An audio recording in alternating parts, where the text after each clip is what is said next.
for tonight's game by Boston. Well, he should have been. And for poor John Farrell, he's trying to keep it together down there with the Red Sox.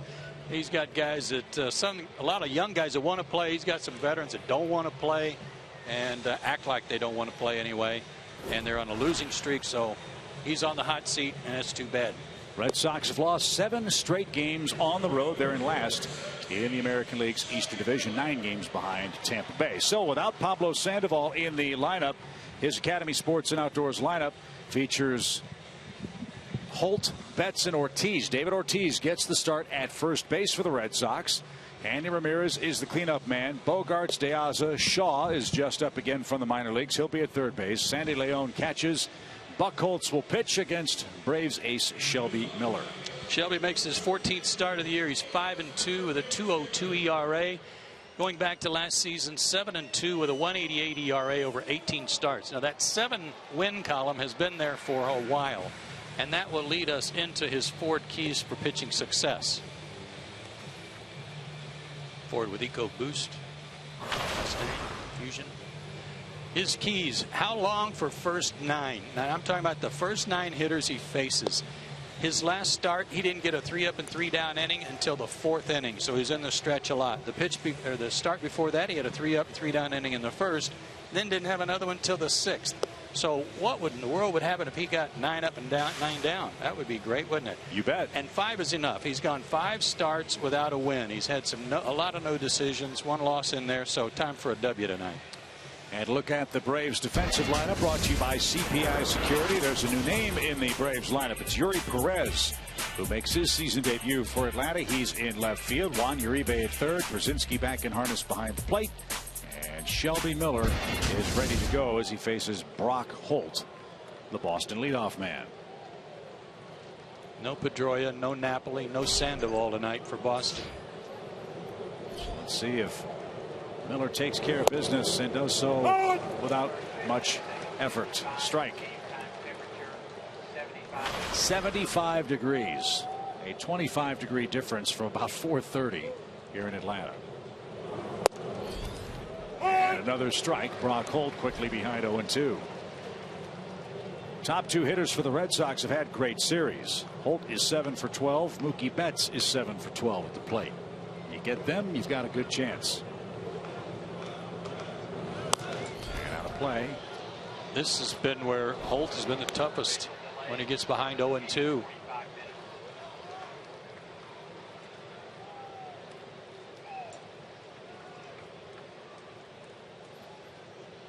Shelby had a great start against him.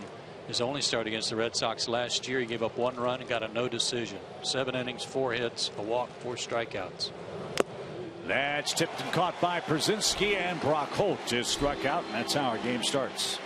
That's a good way to start the first of 9. See how it plays out. Little riser there. And here's Mookie Betts. He scored a couple of runs and knocked in 2 in that 7 for 12 run against the Braves in our first 3 games head-to-head.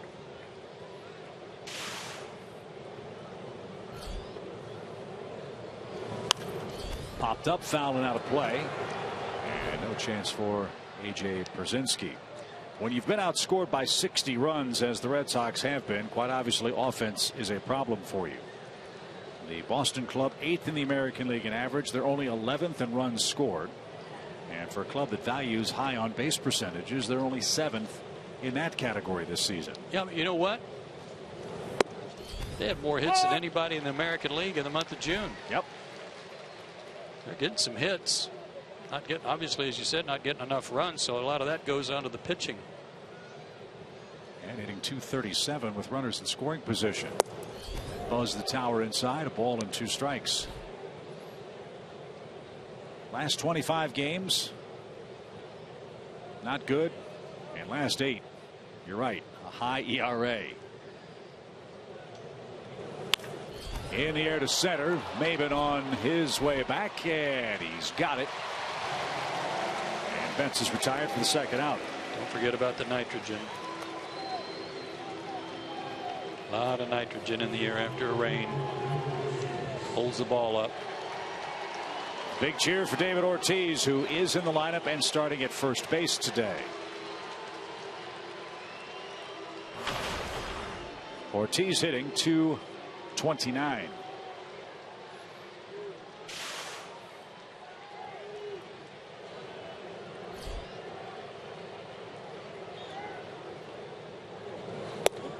And the shift is on, and Shelby missed up and away.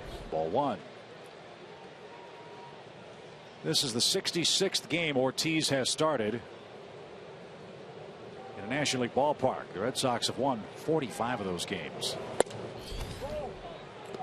But if you want to look at the main culprit for Boston's offensive woes when it comes to scoring runs, might be looking at that man, David Ortiz, hitting .137 with runners in scoring position this year. Sharply hit, and that handcuffed Kelly Johnson, but he's got it, and he'll take it to the bag, and it is a 1-2-3 first for Shelby Miller. The Braves go to work, get a scoreless bottom half next.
Lineup 32 and 34 is Atlanta.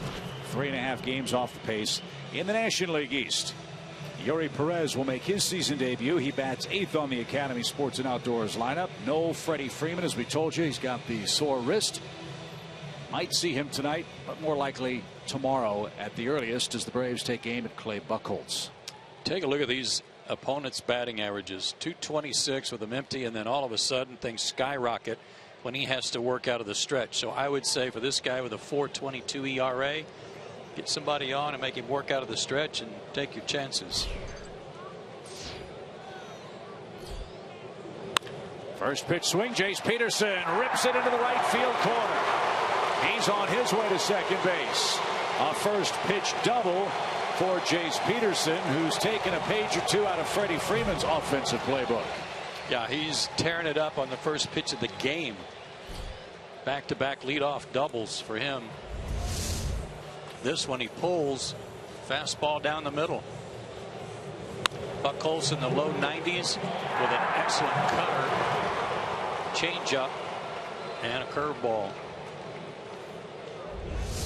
Buchholz made a start here last May, a year ago last May. 3 innings, 8 walks, 4 hits, and 6 runs allowed.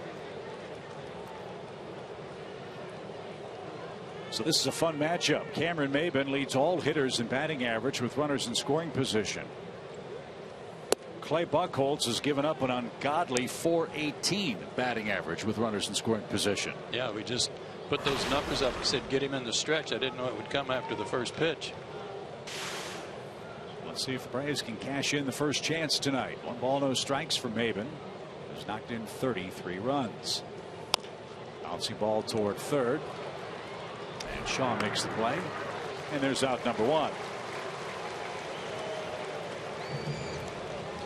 Here's a look at Boston's defensive lineup. The Red Sox have committed 40 errors on the year, including one here last night. Shaw up from the minor leagues for a third time to play third base for Pablo Sandoval. David Ortiz has not made an error as a first baseman in his last 26 games. Believe it or not. No Dustin Pedroia, as Joe mentioned earlier. That defensive lineup presented by CPI Security.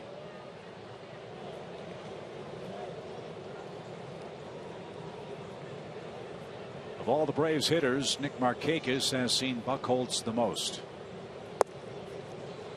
Nick is 6 for 39 against the Boston pitcher. Yeah, I'd like to see him a little less based on those numbers.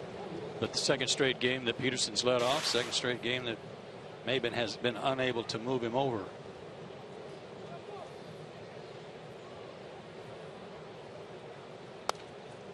And fouled back. It's quickly 0-2. 45-minute rain delay at the start of the game tonight.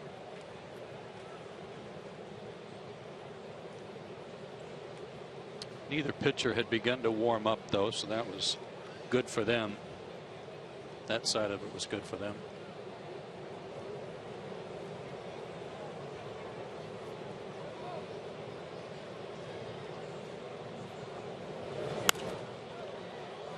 Sprayed to the left side. It's still 0-2. Bad weather throughout the Midwest today. That forced the cancellation of the Tigers Cincinnati game. So that'll have to be made up at some point. We'll keep you posted on the happenings in the National League East as we move further along tonight. 0-2 for Markakis. Peterson a good lead out at second. 1 out. And he went fishing, didn't get it. There's out number 2. First Buchholz strikeout. Well, you hate to waste these opportunities even early for Shelby Miller where he can get a run or two to work with and just go to town. Got one more crack at him.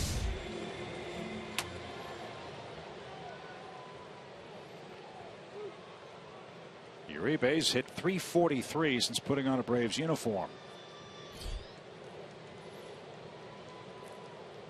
He's the cleanup man tonight in a season that has been filled with a different lineup virtually every day this year for Freddie Gonzalez. Uribe is the 7th man to hit 4th for the Braves this year.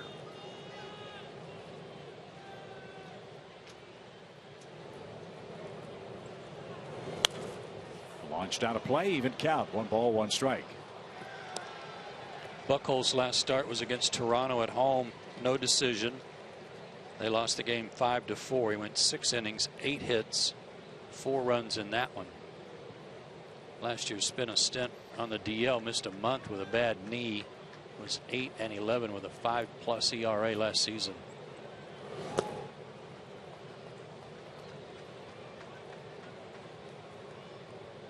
Former 17-game winner out of Lumberton, Texas, 6'3", 190.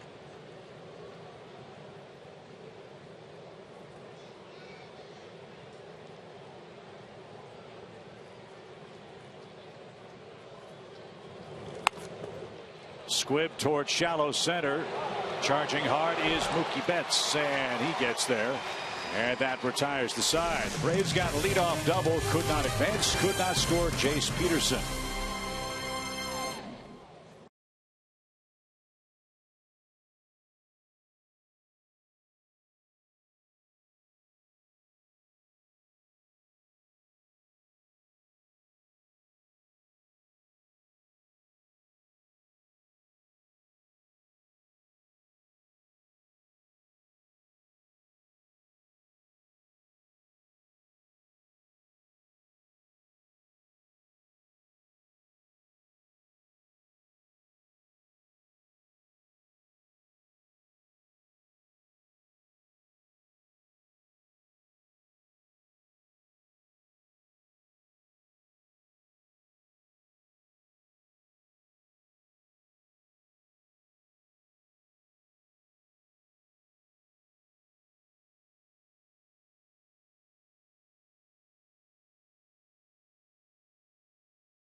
Braves homer raises $12,500 for prostate cancer research.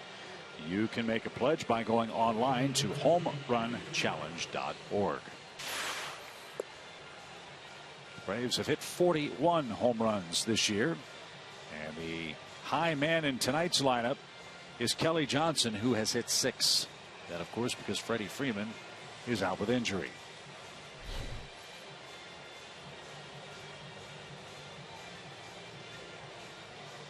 Kelly's manning first base, and Hanley Ramirez is manning the right-hand batter's box for Boston as we head to the second inning.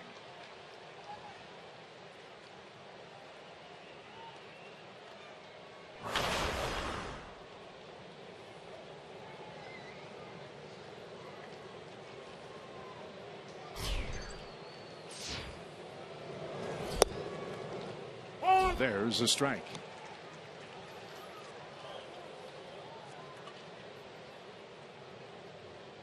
Red Sox have Hanley Ramirez 3 more seasons after this one at roughly $22 million per year.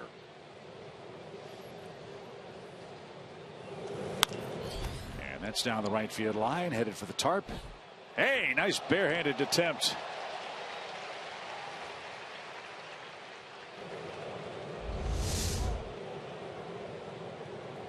Off the wall. Little bobble. Stayed with it. Nice play. 0-2. And that's out to short. Simmons has it. And he got his man. Ramirez is out number 1. 4 up, 4 down. Good to have Anderson back after his hand issues on Monday in Boston. We'll see how he throws the baseball tonight. Didn't seem to have any trouble with that. Good and accurate throw, chest high to Kelly Johnson.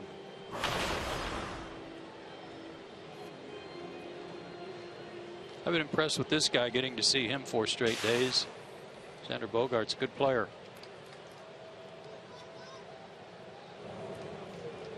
Betts and Bogaerts, 2 youngsters in the Boston lineup.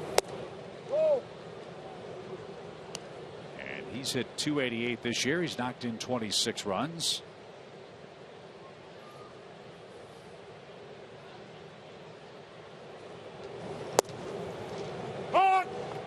Made just 4 errors in his first 64 games this season. He scored 26 runs.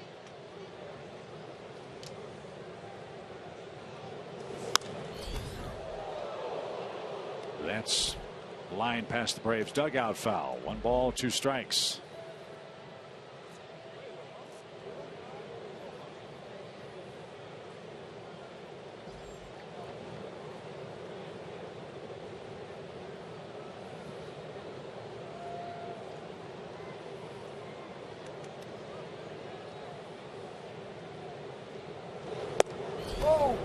Ow. That looked pretty good. 96 on the corner. Larry Vanover, who got a lot of heat last night from the Boston dugout, was right there. AJ made it look better.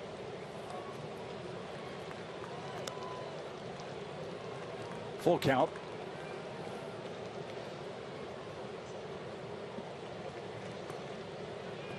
De Aza is on deck for the Red Sox. Payoff pitch.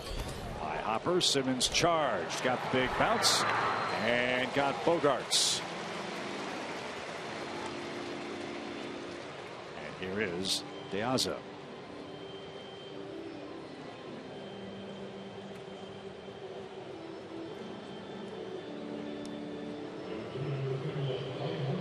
Matthew Kaminsky greets him with a theme from The Wizard of Oz as De Aza strides to the plate.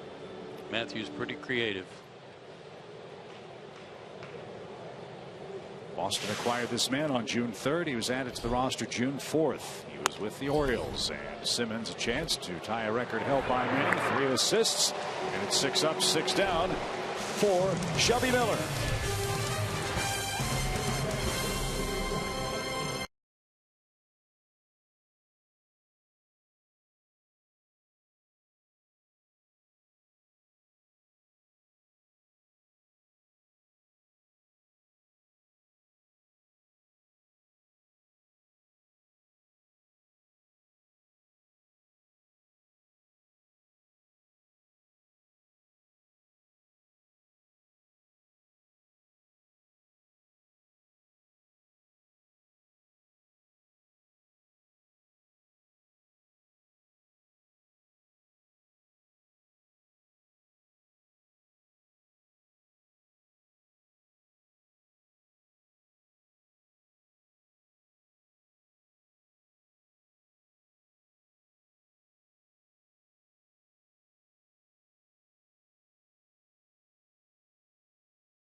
the 54th birthday of the Big Cat. That home run was a line drive on Pedro Martinez, and it went in the terrace level. And I don't know. I'm sure there are some guys that have come along that we tried to compare to him in terms of how hard they hit the ball. Stanton is one we mentioned before with his line drives. But Andres could hit a line drive over the shortstop's head. That would be a gapper, but it would skip and one hop to the fence from about 50 or 75 feet. It was hit so hard. An amazing player, no doubt about that. So happy birthday, Andres Galarraga. We head to this Braves second, still no score, and A.J. Pierzynski leads it off.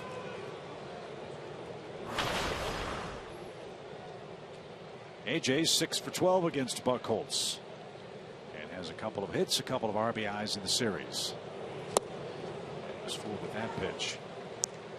That's his changeup, and it's a good one. A.J. had a big at bat in the game last night. In the 7th inning, he drew a bases loaded walk that scored the 4th Braves run.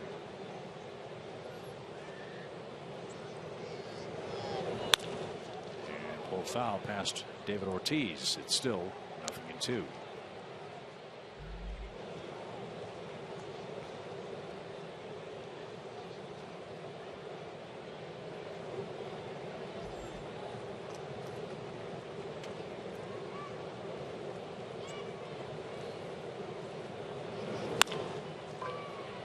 Big Poppy's got it. Easy play at first. There's the first out.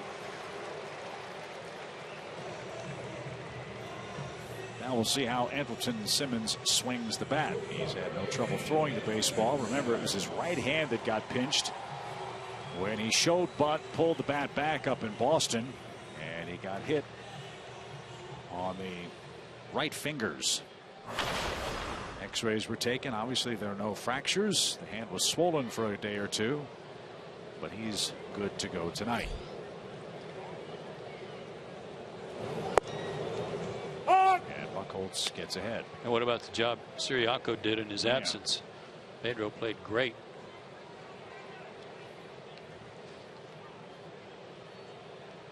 Three hits in the game last night. He had 2 hits in the Tuesday game up at Fenway Park.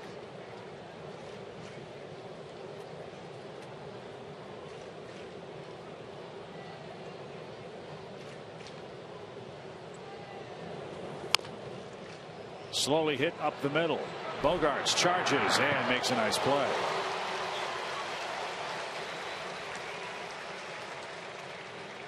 Nice play by Bogaerts. And for Clay Buchholz, his season has seemingly turned around, despite the fact that he's just 3-6. His last 6 starts, he's got a sub-3 ERA and a 1-2 mark. Much improved opponent's batting average against him. And based on those numbers, it would seem that he's pitching more like the guy from a couple of years ago when he started, what was it, 12-0? Some crazy start for him. Well, that's the complaint the Red Sox have had. You don't know what you're going to get from start to start. Well, and they were counting on him to be their number 1. Right. With Lester and Lackey gone, they thought he would move up and assume that role, and it's been slow in coming. Whoa. 2 balls, no strikes. Johnson hitting 7th, playing first base tonight.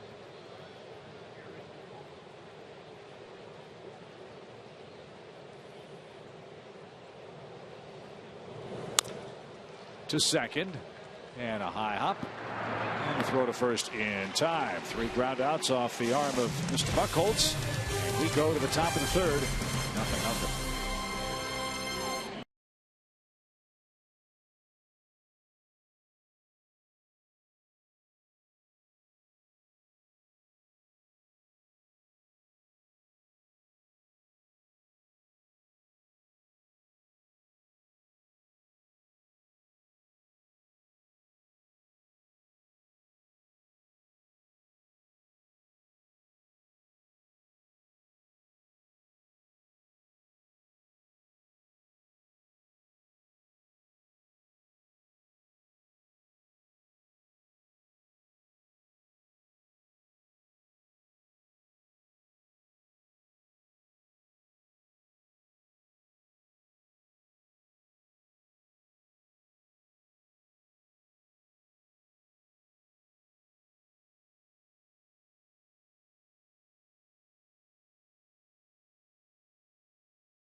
Up as your favorite Star Wars character, and you can march in a pregame parade around the field. The ticket package includes a limited edition Jason Grilli Rebel bobblehead, a ticket to the game, and get you onto the field for the pregame parade. Go to Braves.com/Star Wars, and Joe the card says, "May the Force be with you." Pretty sharp, huh? Yeah. Now, we are told this is the only sample of the Jason Grilli bobblehead in existence. The entire planet. It's being guarded. Men in the black shirts and walkie-talkies are right behind us. Now, what's the accounting firm that accompanies the NBA commissioner with the cards? Ernst & Ernst. Ernst & Young. PricewaterhouseCoopers will be guarding this bobblehead after the game. A neat giveaway. Looks just like Jason. Nicely done. This is Travis Shaw up from the minor leagues.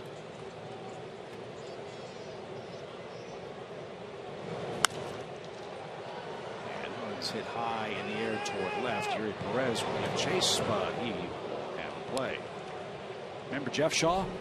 Yes. This is his son. Is that right? Boy, Jeff was a good relief pitcher. Closer for a few years. It's either the second or third time that Travis has been called up.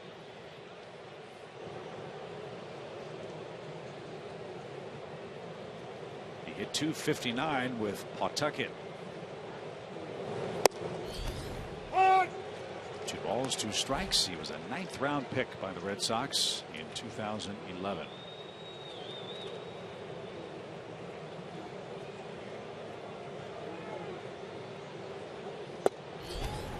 Count.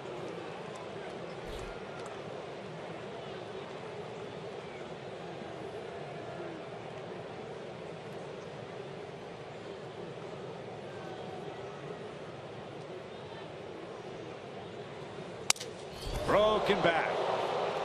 And out second. Peterson's got it. And it's 7 up, 7 down for Shelby Miller. Barrel of the bat ended all the way out at the feet of Jace Peterson. Well, that's 7 of the first 9 set down as Shaw gets sawed off here. Go back to that leadoff double where the Braves are not able to manufacture that run in the first inning, or he'd have a 1-0 lead.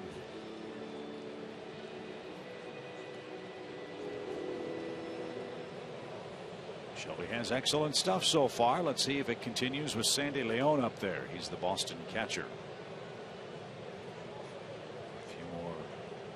Splitters picked up by home plate umpire Larry Vanover.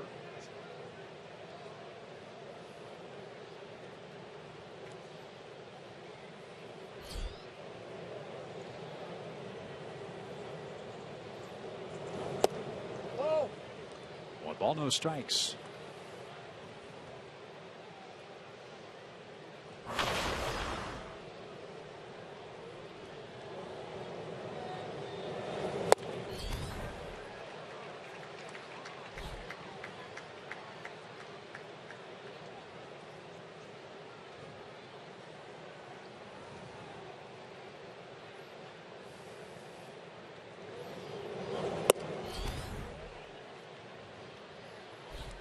With the All-Star game right around the corner, a lot of discussion on the MLB network today.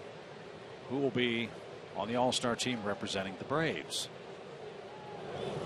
I would imagine the man on the mound would be right at the top of the list for Atlanta this year. Yeah, Bruce Bochy's a guy that helps selects the pitchers, and I would guess Shelby would be very high on his list. He started play tonight, 5th in the league in earned run average. It's currently at 1.97. He's tied with Chris Heston with 2 complete games. And Leon is down on strikes. That's what Shelby wanted to throw. He shook off a fastball from A.J. Brzezinski. Wanted that backdoor breaking ball and put it right where he wanted it. There are his numbers when he came into play tonight. His home ERA at 1.59, 4th best in the National League in 5 starts.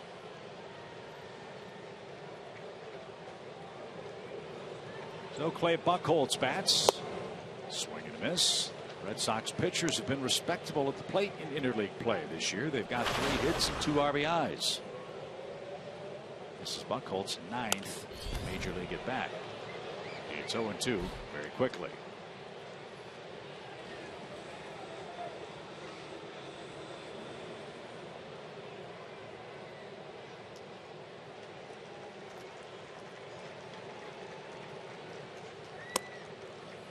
He's from Lumberton, Texas. Buchholz. Population 12,000 plus, which is in East Texas, north of Beaumont. Shelby's from Brownwood, Texas, which I believe is down by Houston, that vicinity. So if you're from Texas, I'm sure Clay Buchholz misses swinging the bat. He don't want anybody DHing for him. 2 balls, 2 strikes. And he's gone full to the pitcher. 8 up, 8 down. How long does it take to get the first 9?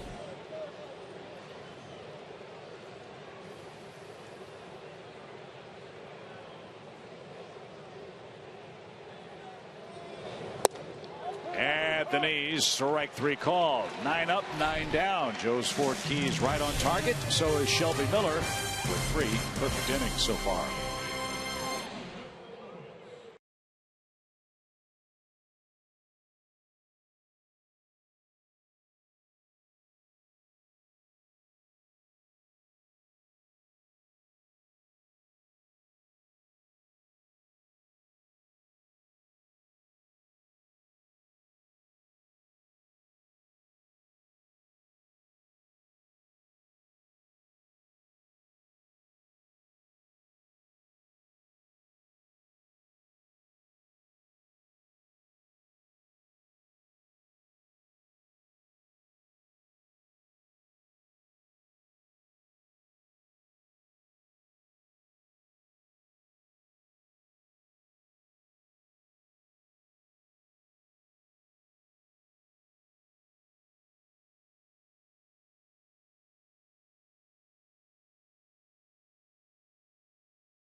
Every day. Aw, how cute. Look at the shoes too. Yeah, playing with her feet. Love it. Great outfit. There's Freddie Freeman. First couple of innings, I believe he was getting treatment on his wrist. Freddie's going to join us in the 5th inning from the Braves dugout. So we'll look forward to his insights. And it's hoped that he'll somehow, some way be able to play tonight.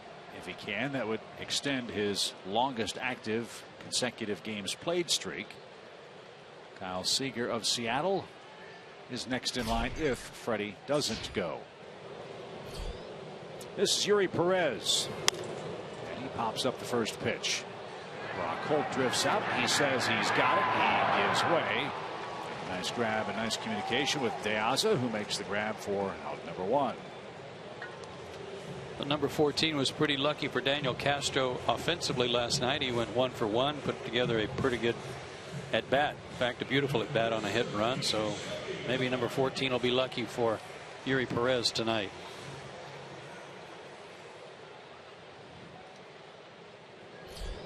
He had a good run working down at Gwinnett, but he pops out on the first pitch. Here's Shelby Miller.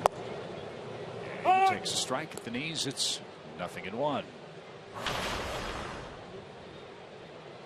Shelby's 1 for 23 at the plate.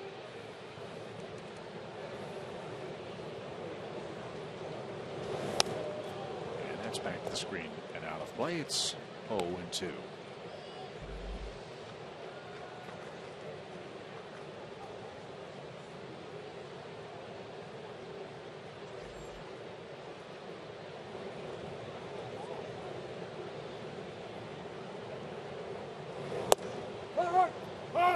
And that's over the outside corner. Miller has a quick look back at Larry Vanover, but no argument. Buchholz strikes him out easily. That's the second out of the third inning. He might have been wondering what he said. It didn't. It was just kind of a bark. It didn't sound like a strike three called. And it sounded like the old prospector in Blazing Saddles there for a second, didn't he?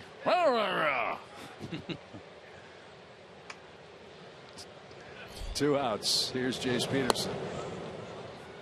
One of the great lines in that movie when Mr. Johnson said, well, who can argue with that? Peterson doubled on the first pitch, but was left stranded at second base. And now an even count.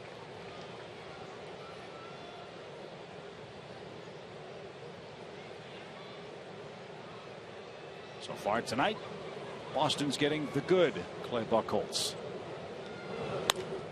And Peterson pops one up. At short, Bogart says he's got it, and he does. And that retires the side. 9 in a row retired by Clay Buchholz, a 7-pitch inning. We head to the fourth.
So it's great to have Andrelton Simmons back on the field tonight, and he was as antsy as any player maybe in baseball history last couple of nights. Of course, suffered the injury on Monday night when we were in Boston, had to sit on Tuesday, had to sit on Wednesday.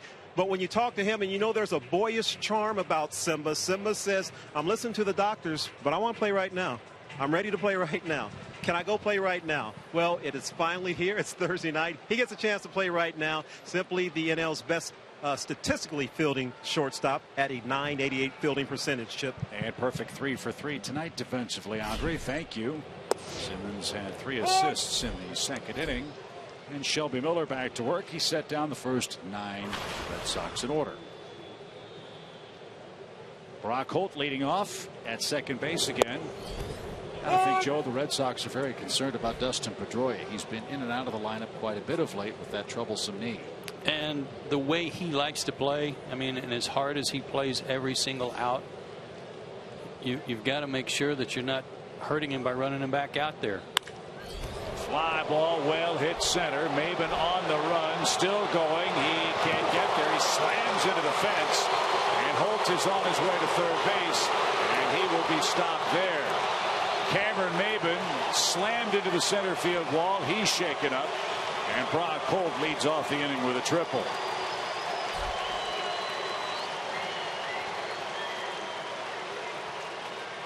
Telling you, Brock Holt has as good a set of hands hitting as we've seen in a while. He doesn't use a lot of body. It's all hands to get the barrel to the baseball and almost hit this ball out. That might have been a play where Cameron liked to rethink it and just play it off the wall, concede the fact he wasn't going to get there because he was late getting there. And try to hold him to a double, but it didn't play out that way. Man, can Holt put a charge in the ball for a guy his size. That's his third triple. Two of them have come against the Braves. And now Mookie Betts bats and takes a ball high. So Miller set down the first 9. That was one of Joe's 4 keys. Let's see if he can keep Holt from scoring the game's first run here.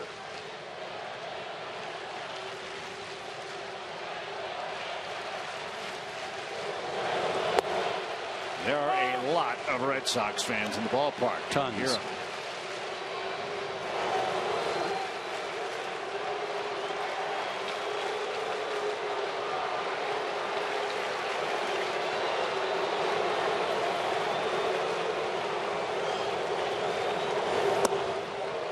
That kind of reaction from the fans, I think, is what makes interleague play fun. When you have visiting fans showing up in force to support their team and the home fans try to drown them out, creates a lot of excitement at the ballpark. It's what you used to hear a lot from fans doing the tomahawk chop in visiting cities. Check swing, and Miller looks the runner back to third and gets the play at first. Nice play. He had to keep his eye on the baseball and then find out what Holt was doing before he could throw it to first. So a quick check and then a good throw. So David Ortiz becomes the key man in the inning for Boston. Ortiz bounced out to first in the first. As we told you, this is the spot where he has struggled so badly for Boston.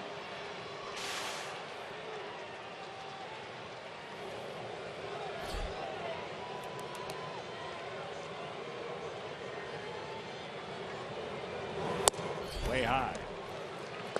If you were with us at the beginning of the series, we told you that teams have been getting out Ortiz by pitching him in, crowding him, jamming him. He hasn't been able to get around on fastballs in.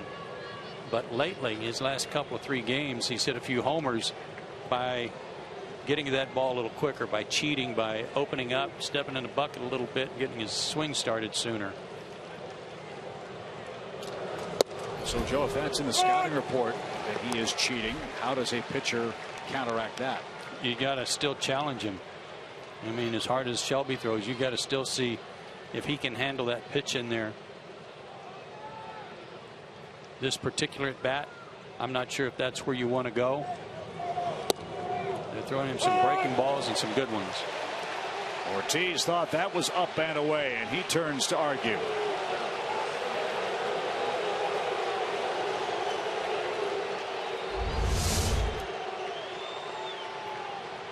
PNC Bank shows you that was not even close.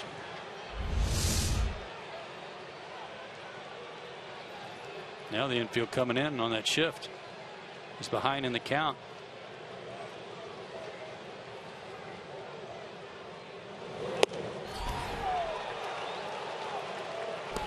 Miller popped the glove at 96, but it was well off the plate. 2 balls, 2 strikes.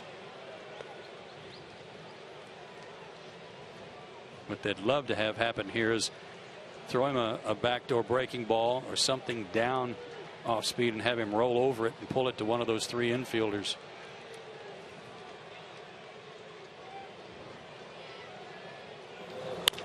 Bouncing ball. Peterson's got it, and he won't have a play at the plate. The high hop saved David Ortiz, and the Red Sox score the first run.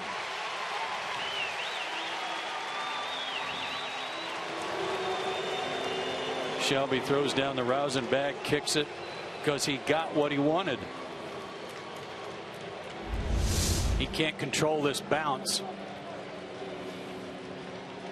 And the high chopper was the difference. By the time Jace got set and ready to throw, no opportunity to get the runner. So David Ortiz drives home his 29th man. And it's 1-0 Boston for Hanley Ramirez. And this pitch popped up. First base side, foul ground. Kenley Johnson is at the railing. He's got room. And that ends the inning. A leadoff triple off the center field fence by Brock Holt. David Ortiz with a ground out brings him home, and Boston leads 1-0.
Sudsy beverage, but we can give you some birthday pub. Happy birthday. Hope you're enjoying the ball game. And Cameron Maybin leads things off for Atlanta. He's our T-Mobile game changer. And he continues to do great work. Had a man in scoring position tonight, which dropped him under the 500 mark with runners in scoring position, but still 23 for his last 47. That's pretty awesome.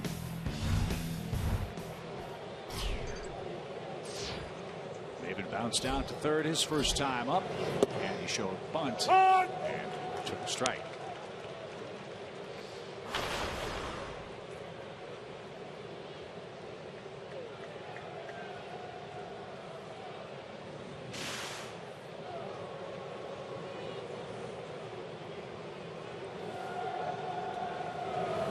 It's already a better start for Buchholz in Atlanta this time than last time, as Joe mentioned.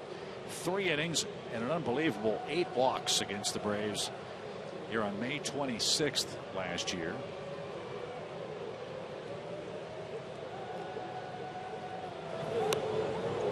On an open screen foul. Buchholz gave up 6 earned runs, 8 walks, and got a no decision. That's almost impossible to do, but he did it. Especially the walks. Not too many guys are left out there for an opportunity to walk that many.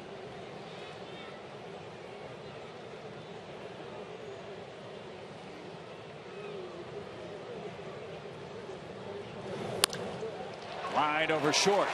Maybin on a 1-2 pitch as a leadoff single. And let's see if Markakis can chase him around and get this game tied in the 4th. Pulled his hands in to get the barrel to that pitch that was on the inner third. David Ortiz still unhappy. He got the run in, but he's unhappy with the call, I think, from Larry Vanover. Boston pitched Markakis tough his first time up. Nick struck out. Only the 37th time he has struck out this season. Big lead by Maybin at first. Not going. And the pitch dances down and in. 1 ball, no strikes.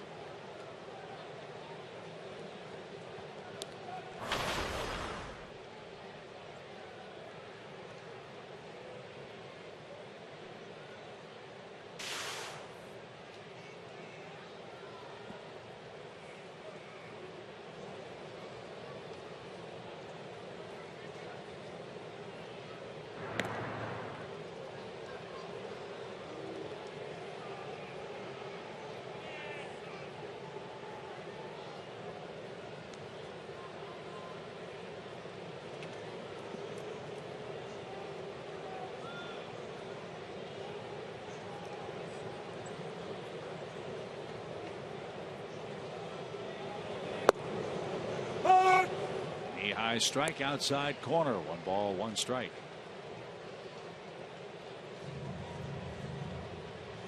After the game tonight, the Red Sox fly to Kansas City. They've got a 3-game weekend series with the Royals coming up. The Royals have a 3.5-game lead in the AL Central. 1 ball, 1 strike. And foul back. It's now 1-2. Yeah, that's why tonight's game's really important to them. Salvage a split of these 4 games with Atlanta before they go into the teeth of that American League Central division leader, the Royals.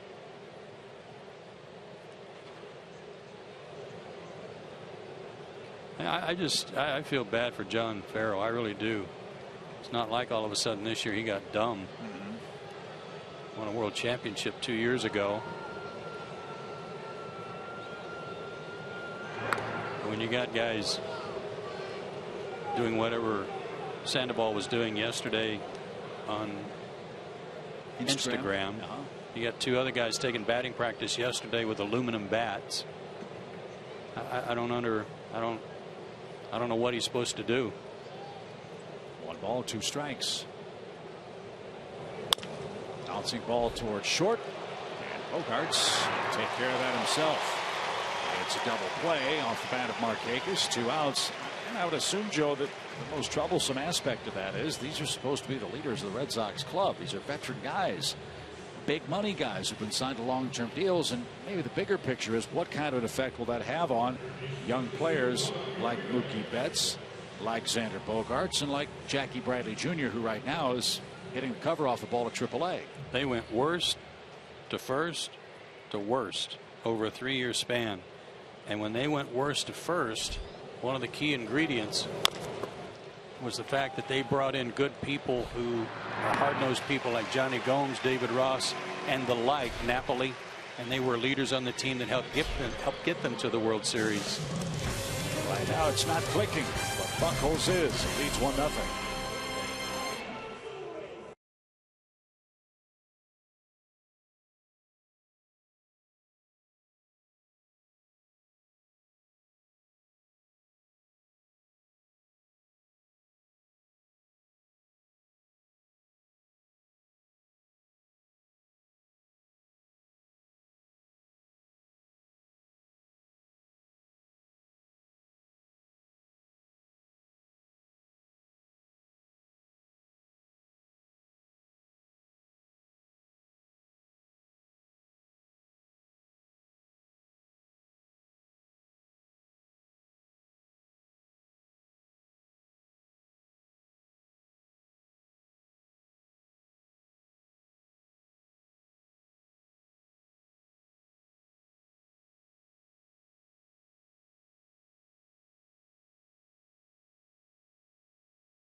After getting treatment on his right wrist, he's showing Freddie Gonzalez where the discomfort is. Freddie Freeman can't see that video, but perhaps he can tell us where the wrist hurts. Yeah, it's if you guys can see on TV, it's right in this tendon area, and you know, I did it on a funky swing on Saturday in New York, right before I got that base hit to tie the game.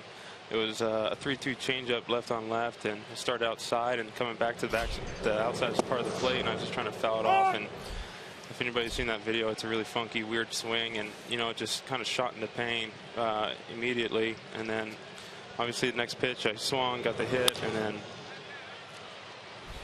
Simmons at short. One out.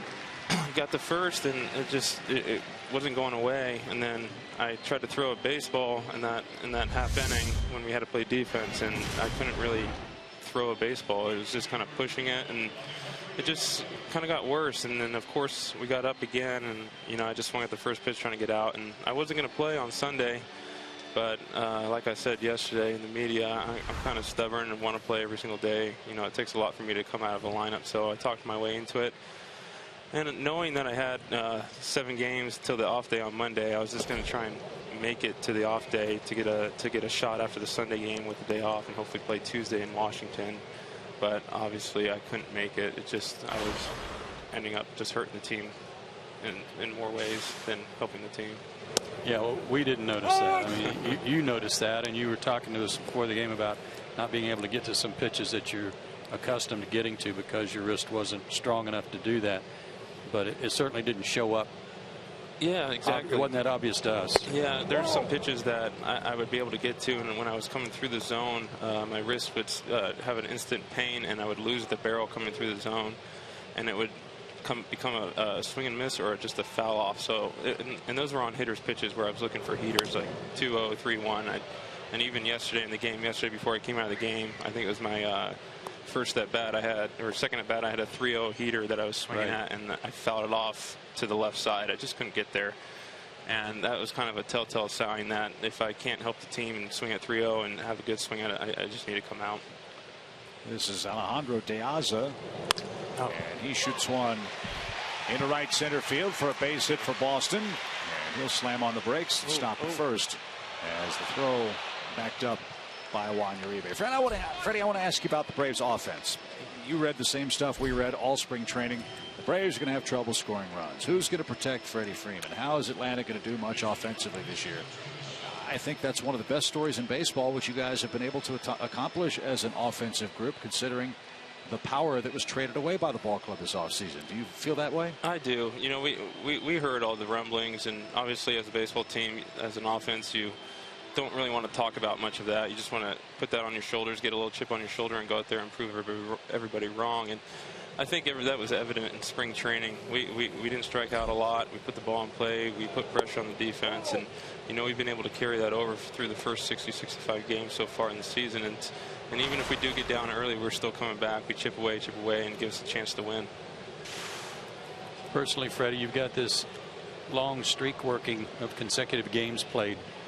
And while it's obvious that your wrist is going to prevent you from playing or at least swinging the bat tonight, how important is it to keep that going? I mean, is that something that you were not constantly, but focused on, that hey, I'm in there every day and I'm supposed to be in there every day?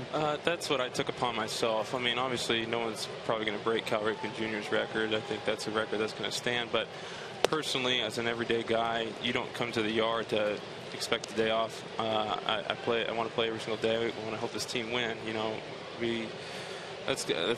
They gave me a contract not to sit on the bench, to be out there and play. So that's what I put upon myself when I got the contract, and I expect to be out there every single day. And unfortunately, it just didn't happen today. And obviously, I got to kind of look for the pitch and ball. The throw to second is a little late. Anderson thought he got the tag there. Well, that was a great effort by A.J. and Anderson, because De Aza got a walking lead. Shelby didn't make him stop, and he was kind of waltzing off first base, and he got a head start on everybody.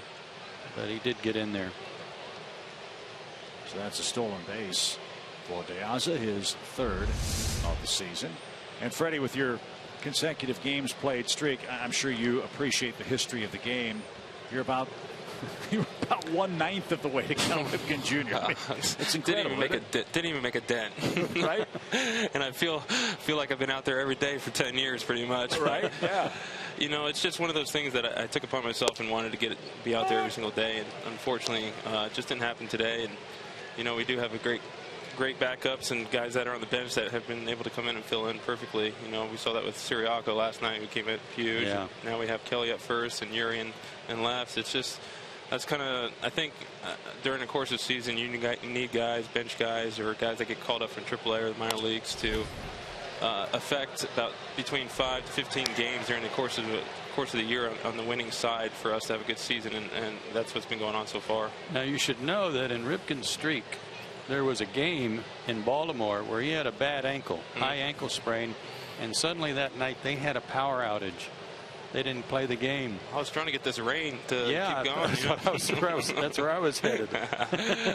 It only held off for 45 minutes, though. Yeah, well, that next day, well, the day before, I should say, there was a bench clearing fight with the Seattle Mariners, and Ripken got pinned at the bottom of the pile and got hurt. And as Joe said, the power outage miraculously took place, and the streak lived on for the Orioles Hall of Famer Cal Ripken Jr. This is Travis Shaw. 3 balls, 2 strikes. We're chatting with Freddie Freeman from the Braves dugout. 1-0 Boston in the 5th. Broken bat pop. Yuri Perez is there. He's got it. And there's the second out. What's it like as a left-hand hitter, Freddie, swinging the bat at Fenway Park? You know, it's awesome. You know, it's always, as a kid, you wanted to play there, obviously with the rich history there, and you know, being able to go there the last few years, it's kind of nice coming from Turner Field, which has a 380-foot gap in left center, and to be able to hit a ball 315 feet and get a base hit. It's kind of nice. It kind of plays into the swing I have, but you know, it's just a lot of fun playing at old ballparks, including like Wrigley and parks like that. It's just you see it as a kid, and you just want to be able to play there one day, and to have that privilege is definitely an honor. What about this division? What's your take on it? Mets are playing good baseball. They've got a 1.5 lead. Washington has kind of stubbed their toe. It's kind of there for the taking, isn't it? I think so, and you know, we've been in the race this whole year, and I think we're going to continue to be there. You know, no one's pulled away yet, and if we can keep playing good baseball, I think we're going to be just fine. And I think this weekend is a big series for us. We're playing against the first place team. We can definitely gain some games if we keep playing well. Yeah, you think you'll see some fastballs this weekend from the Mets? You're going to see a lot of them. That's going to be a fun series. 95 plus every single day. Yeah, DeGrom, Syndergaard, and Matt Harvey. We've missed Matt Harvey all year long until this Sunday. I know it's we kind of lucked out on that part, but you know, you're going to be bound to get them when you play a team 19 times, and this is our weekend. We're going to be facing some fireballers this weekend. Should be a lot of fun as Clay Buchholz bats with 2 men aboard for the Red Sox, and now 2 outs in the 5th. Must be fun playing behind Shelby Miller the way he's pitched too, huh? Oh, it's been spectacular from start number 1 all the way through here. He's given a chance to win. You know, he's thrown 2 complete game shutouts this year. Almost had a no-hitter. He's been phenomenal this year. He's pitching like an all-star this year. So hopefully he can be awarded with that honor. Jeff Francoeur got in a game the other day through 2 innings. I know it's back of your mind too. You got a good arm. You'd love to get out there, wouldn't you? That would be awesome. Every time that we're in a game that's going 15, 16 innings, or you know, it's kind of a blowout game, I'm right next to Freddie in his ear. Come on, let me pitch, please. Just one inning. But I threw those. We did an interview in spring training, and you guys played that video of me throwing on the mound in spring training. I threw 3 pitches, and I could hardly pick up a ball for the next week. So I don't know how I'd fare going a whole inning or not. So I'll just leave those to the pitchers. Yeah, I texted Jeff and said, "Hey, congratulations on the nasty strikeout of Nolan Reimold." And he texted back and said, "It was so much fun, but I'm so sore." Oh, I bet. And he had to go out for another inning. Yeah. Oof. Yeah, that was rough. 50 pitches, I think he threw. Gosh, bless his heart. 1 ball, 2 strikes. Miller just missed. It's 2-2.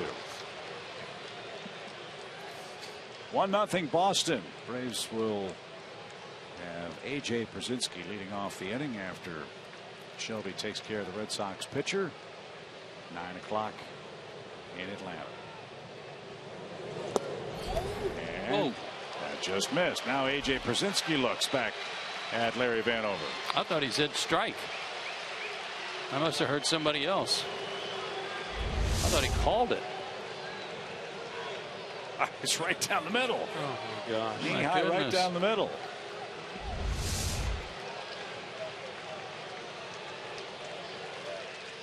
Huh. That's got to make you crazy. Yeah, Larry's had a tough couple of days. Come on, Chip.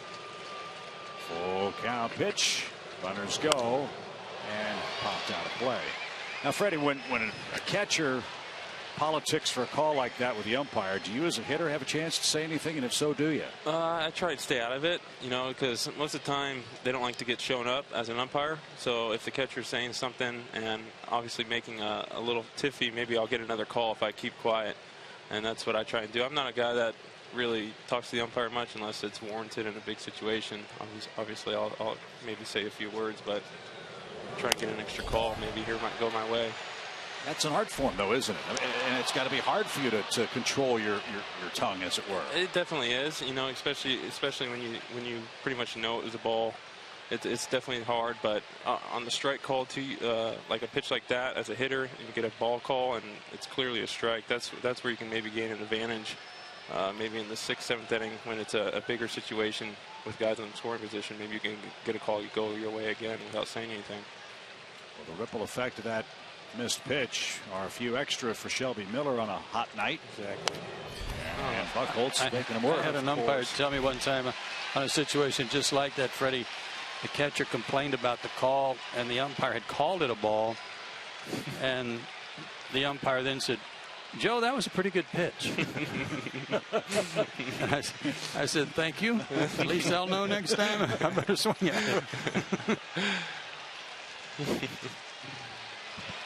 I guess you have to know who you can talk to as well back there. Definitely. That's you got to know who the umpires is. If they have a short temper or they let you talk, you got to know what's going on back there.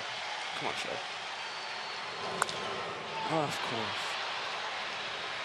You know what Tom Glavine would be saying about this at bat, Freddie, don't you? Tell me. He'd be saying Clay Buchholz is an athlete. That's why this is such a difficult out for Shelby to get. Of course the pitcher said that. Oh, yeah, right? No matter what happens, it's almost a good at bat for Clay here, making Shelby throw a few more pitches. This will be the 10th of the at bat. And 4 extra pitches after the missed strike 3 call. And Shelby approaching 80 pitches tonight. What do you think he comes with here, Freddie? You got to go heater. Yeah. You can't throw an off-speed pitch, and you got to lose with your best stuff, and that's his heater, especially to the pitcher. You can't throw a ball with an off-speed pitch right here. Again, the runners lead and go for Boston.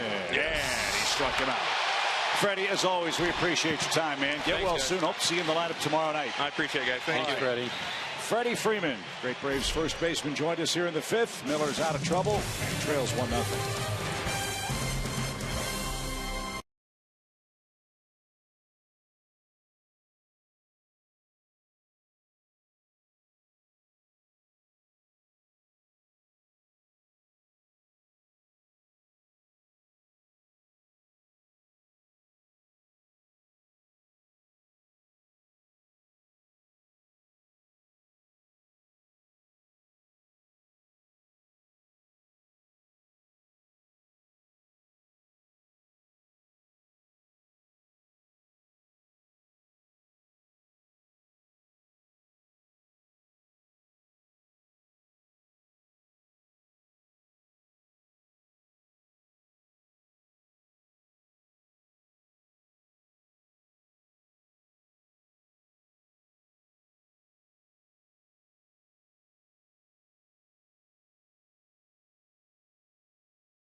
The top of the 5th. Now the Braves go to work down a run.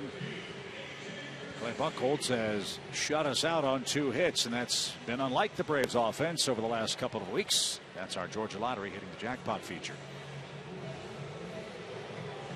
First in average.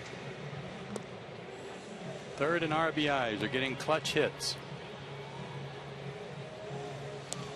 As as we just talked with Freddie Freeman, they're exceeding expectations and had a little chip on their shoulder, and they're doing a great job and have through the first 66 games.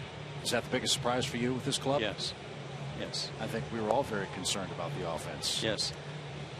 But I'll tell you what, I'm not surprised after watching them in spring training is how the fact that this success stems from at bats where they're trying to put the ball in play.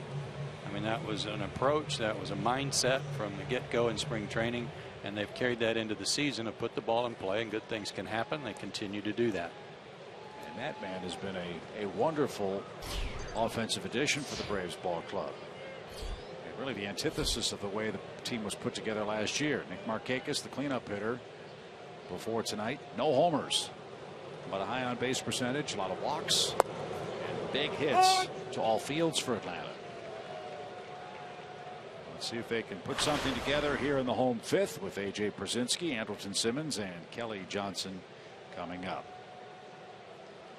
A.J. bounced out to David Ortiz his first time up, and he'll roll to Brock Holt at second. He makes the play nicely for out number one. We saw Brock Holt last year, I believe, and both Joe and I were really impressed with that guy. Boston's very happy with his versatility. He is really a National League type player in that he can play every position, gives you good at bats, terrific defender. That's a great description. He very much is a National League player.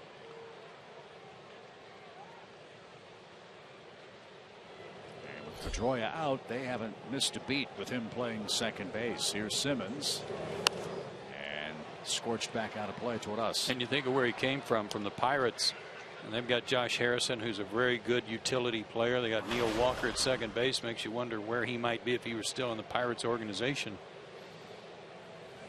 He's made a home in Boston. And he's been a real tough out for the Braves. 8 hits against Atlanta in this series, including 2 triples. And he scored the only run tonight.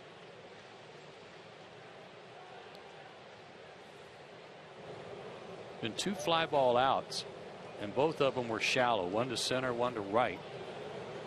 Chase Peterson had the hard double down the line, but everything else been on the ground.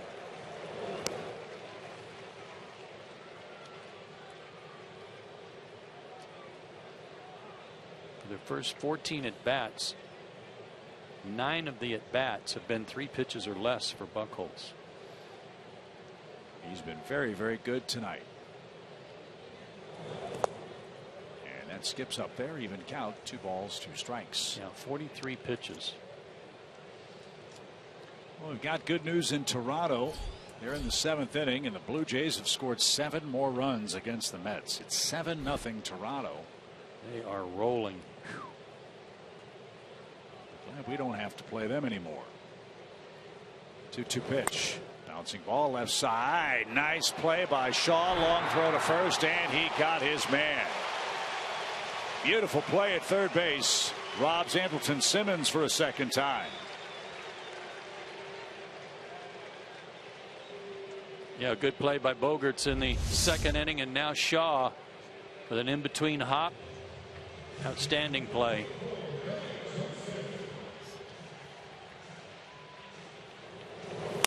Defense has not been something that's been a good thing for the Red Sox, not one of their better sides. So some good defense certainly helps guys like Buchholz. Oh, we've seen from Shaw and Holt.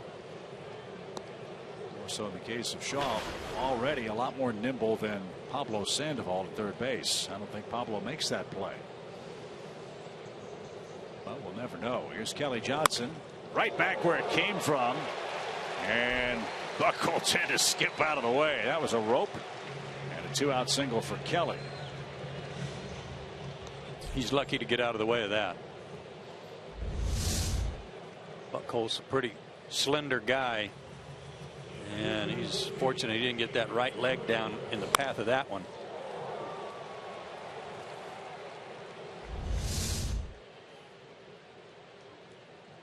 That's the 3rd Braves hit. It brings up Yuri Perez. He's been in the big leagues before. He debuted in 2012.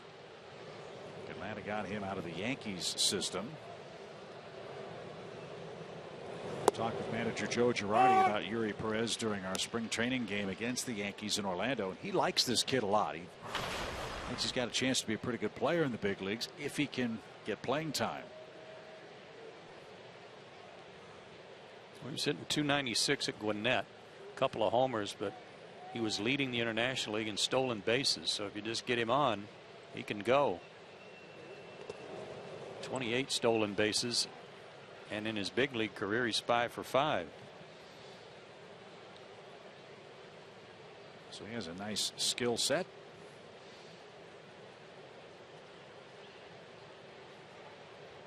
Last night, Daniel Castro wore number 14. Tonight, it's Yuri Perez wearing number 14. We showed you Andres Galarraga, who wore 14, if I'm not mistaken. Right.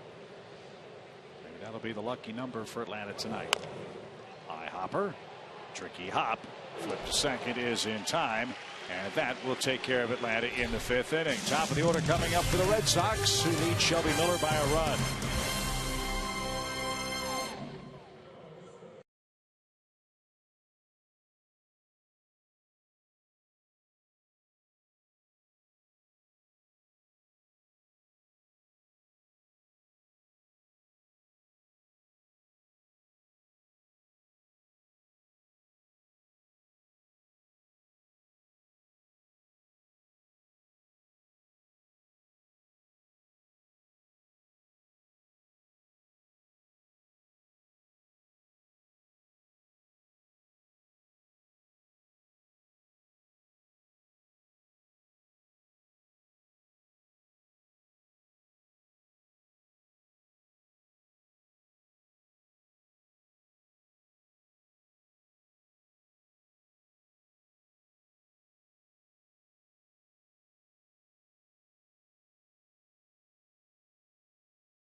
Summary so far. Both pitchers are really dealing. Shelby Miller gave up a run on a leadoff triple, but the Braves had a chance of the leadoff double to start the ball game from Jace Peterson, but couldn't get him around. Otherwise, we'd have a tie game 1-1.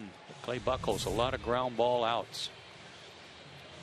And so the top of the order is up for Boston. That means Brock Holtz, and here's his heat map. And that pitch on the triple was in his zone. But just watch him hit. I mean, there's no off balance swinging. It's a short, quick, compact swing thanks to some really quick hands.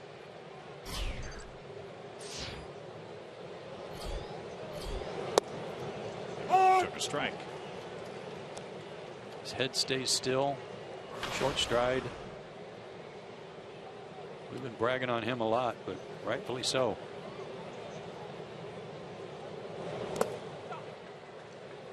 Holtz played 106 games for the Red Sox last year and hit .281.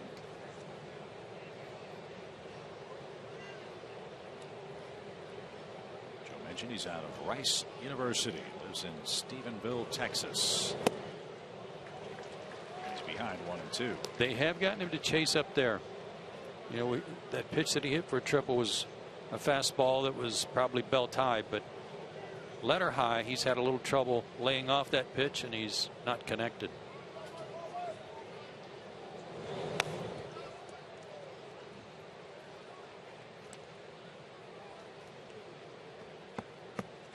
Brock's not a big slugger. He's 5'10", 180 pounds. Wouldn't know it as hard as he's hit the ball against the Braves in these 4 games. And again, you might need to get out that measuring stick on that 5'10" also. High hopper up the middle. And it's off the glove of Andrelton Simmons and into shallow center field, but no further advance. Brock Holt does it again. He's got a 2-strike hit, his second of those tonight. And trouble afoot for the Red Sox, who try to extend their lead. Maybe the 5th in this series on a 2-strike count. Andrelton's yelling that he's got it. Chase is trying to get out of the way, but as good as Andrelton is, I don't know that he was going to have a play at first.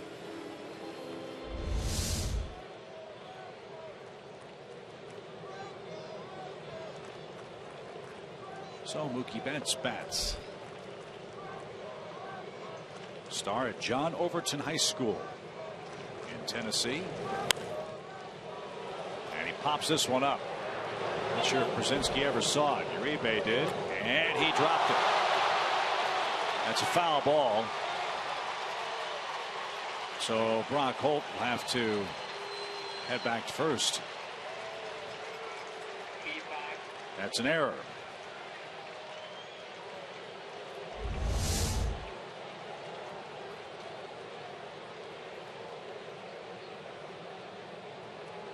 Was in foul territory and should have been an error.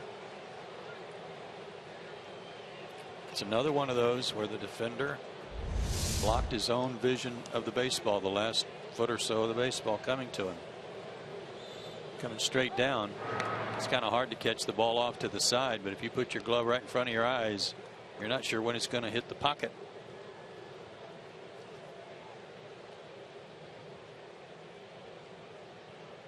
Mookie Betts gets to swing for free. Strike pitch missed high.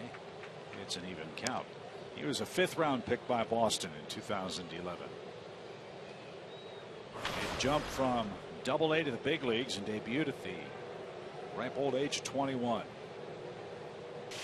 He'll turn 23 this October.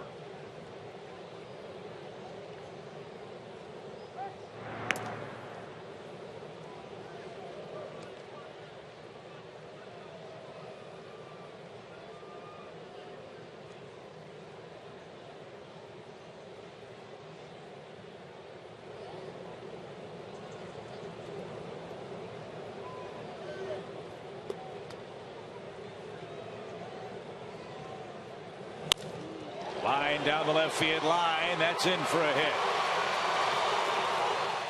Perez got to it quickly. And back-to-back hits for Boston sets it up for David Ortiz. So the error is costly. Yeah, error really hurts. But that was a hanging breaking ball that gave Betts a chance to react to it. Might have been a changeup. My mistake. Straight change. Had a lot of the plate and was up.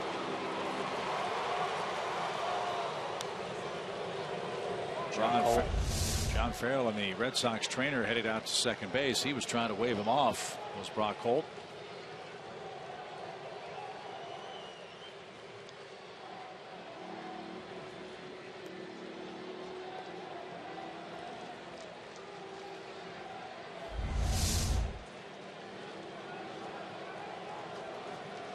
Well, he did slip across the top of the base, and that hurt. David Ortiz tied for the Red Sox team lead in double plays. Miller could use one here. He's hit into 8 of them. He's 0 for 2 tonight and has driven home the only run of the game. Pitch is fouled away. Strike 1. Well, he was angry after his last at bat, even though it drove in a run, the only run of the ball game with that ground out. But we showed you in the dugout and at first base, still talking about it, still angry about a called strike from Larry Vanover. Ortiz 7 out of 52 with runners at second or third base. He's 0 for 1 tonight, but brought in Brock Holt. And that was taken low, even count.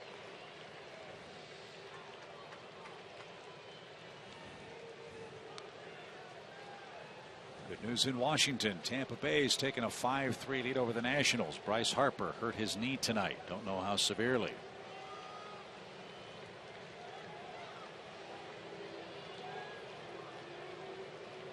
Marlins and Yankees are tied 3-3 in the 7th.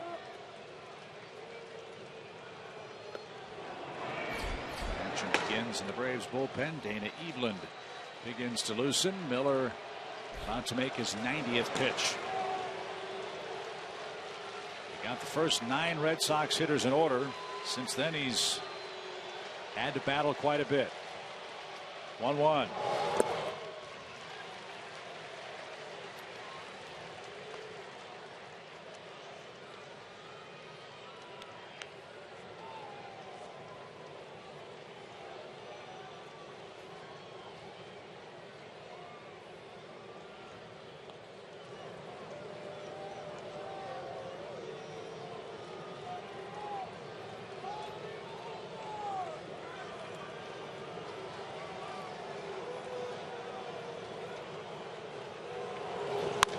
Sharply hit into right field, a base hit. Boston will have the bases loaded with nobody out. Whoa. What Nick Markakis didn't see going over to field that ball was that Brock Holt froze at second to make sure the ball went through, so he got a late start. Nick got to the ball and was ready to throw the ball into second base, double pumped, and then realized they had held Holt at third base and had to then hit Kelly Johnson with the throw. Holt was late leaving. There's the double pump. And it's like biggest shock to Markakis was that he wasn't trying to score. So Roger McDowell is on his way to the mound. And big trouble for Atlanta here in the Boston 6th inning. Bases loaded, nobody out, and Hanley Ramirez is the hitter. And a drop pop up in foul territory, part of the issue. And you see John Farrell talking to Dustin Pedroia. Might be asking him if he could pinch hit, or it might be to play, depending on Holt, if his leg's okay. Right. Took that awkward turn around the second base bag. And Hanley Ramirez, the batter. Miller threw 38 pitches in the first 3 innings. He's thrown 53 pitches over the next 2 innings and 3 batters here in the 6th.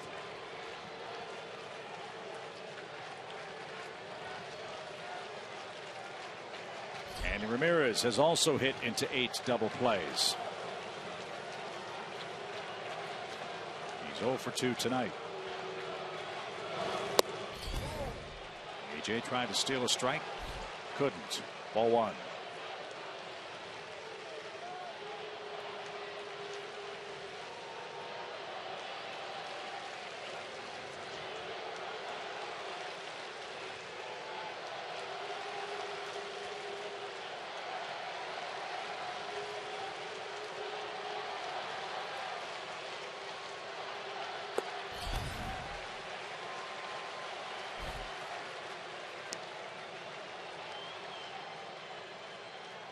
Shelby Miller's 95, 96 mile an hour gas is good enough to beat anybody.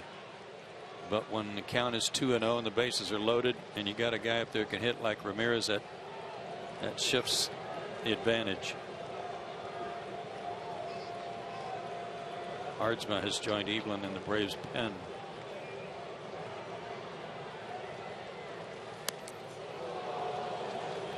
Ramirez fought that off. Might have been out of the strike zone. 2 balls and a strike.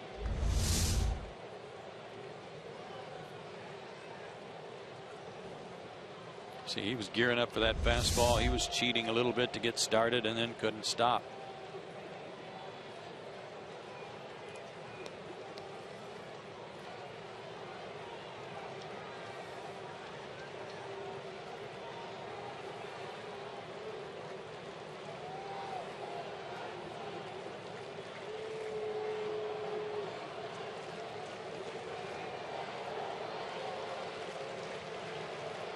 Interesting pitch choice here. 2-1. See if they go with a breaking ball.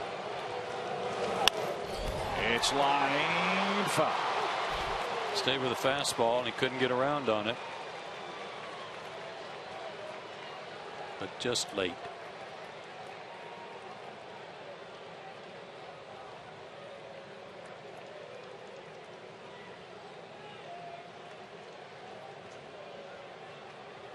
Needless to say, a strikeout would be huge here.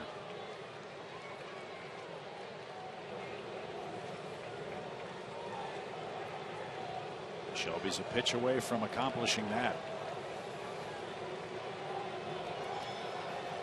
This is why they gave Hanley Ramirez $20 million a year for 4 years to come here. And it was too high. 3 balls, 2 strikes.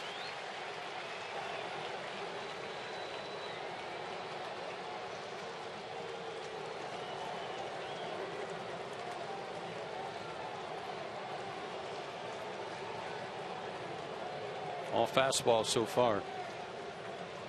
Holt, Betts, and David Ortiz on the bases for Boston.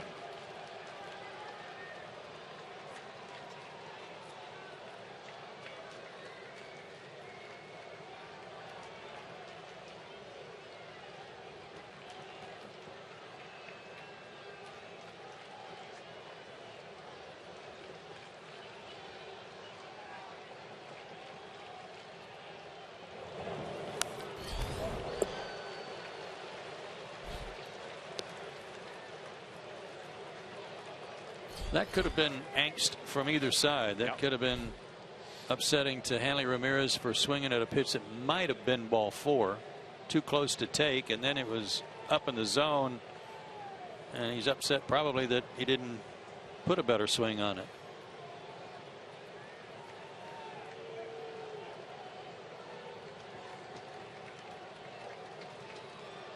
Shelby really having to dig deep.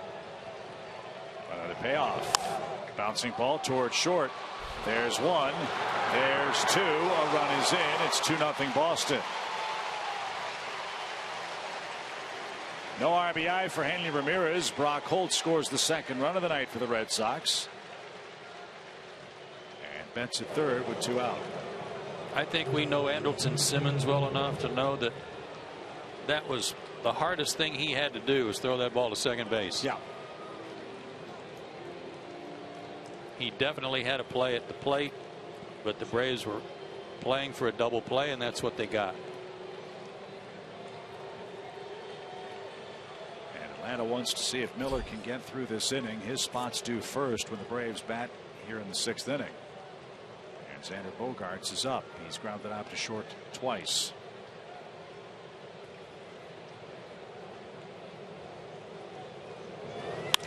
Line drive right field. It's 3-0.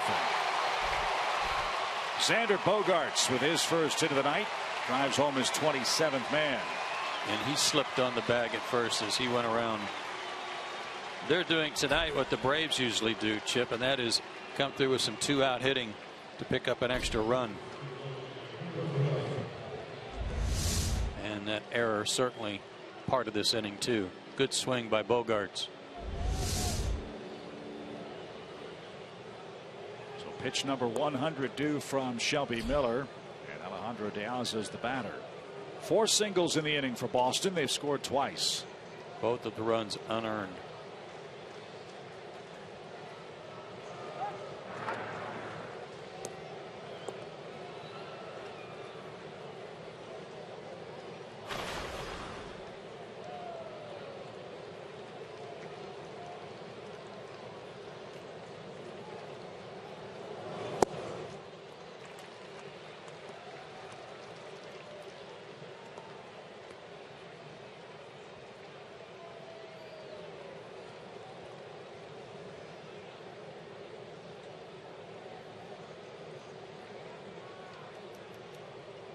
Strike 1 from Miller.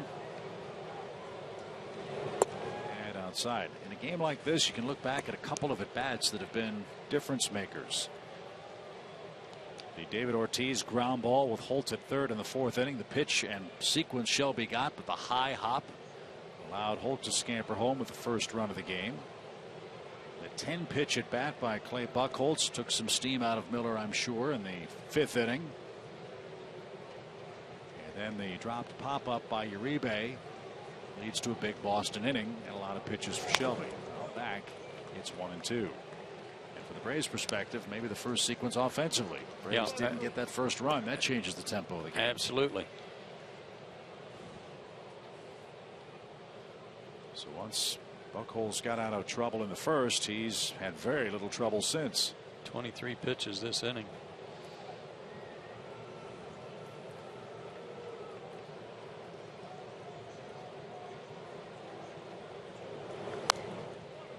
And fouled back by Alejandro De Aza.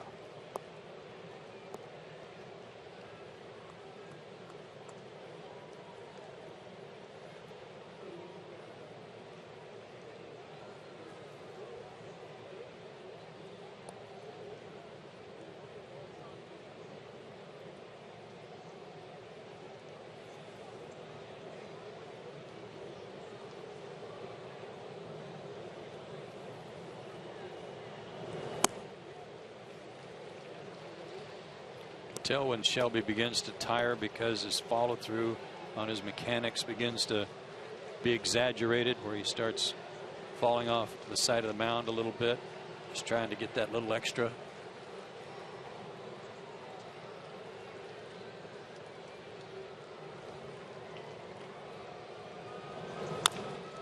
High hopper over first, and that's headed for the right field corner.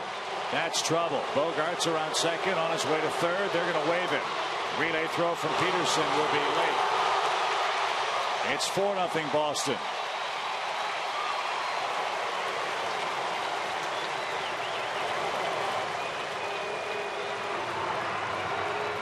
Double RBI. He takes third on the throw.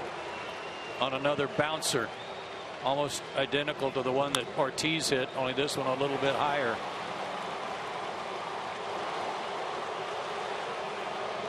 That's the end of the line for Shelby Miller, who threw 105 pitches tonight. Boston's touched him for 3 runs in the 6th inning. They've done that on 5 hits in a very costly Atlanta area.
Power, Zaxby's, and Ram Trucks. Guts, Glory, Ram. Boston with 3 in the 6th inning leads the Braves now 4-0. You don't expect to see an error from the best fielding third baseman in the game over the last 4 years, but that is our Toyota key play of the game. Well, I'll contend. See the glove right in front of his face? When you block your own view of the ball coming down, it becomes a problem, and otherwise Juan catches that 99 more times if he gets the opportunity. So Shelby Miller departs with 2 outs in the inning. Dana Eveland is on for his 5th appearance with the Braves, and Travis Shaw will greet him for the Red Sox. That's in for a strike. De Aza has picked up a couple of big hits in this series, both with 2 outs. Drove in 2 runs at Fenway Park with a 2-out hit, and gets an add-on run here. Now, Mitch, Travis Shaw knows all about Dana Eveland. They were probably teammates for a while with Pawtucket. That's where the Braves got Dana Eveland. He was able to opt out of his contract with Boston and signed with the Braves. He's quickly ahead, 2 strikes. Bounce toward first, and Kelly's got that, and the inning comes to a close. Boston scores 3 runs, 5 hits, a very big error. It's 4-0 Red Sox.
For Shelby Miller, who departs after 5 2/3 worth of work. Red Sox lead the Braves in the season wrap-up between these two clubs. Our AT&T U-verse trivia question tonight: of the last 10 years of interleague play, the Red Sox rank second in home runs. Which teams hit the most home runs in interleague play? I'm going to go with an American League team. Chris Johnson will pinch hit for Dana Eveland, as Buchholz had a nice long rest on a hot night, and he missed with ball 1. We'll see how, if it was too much rest. How many seasons did it say on the trivia question? Last 5? Last 10? I'm going to say the Yankees. I'm going to say Baltimore. Baltimore? Okay.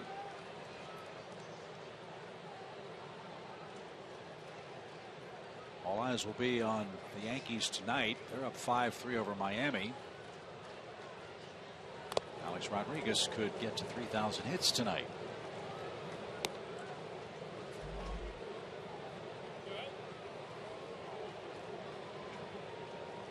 He was 3 away from that milestone at the start of tonight's play.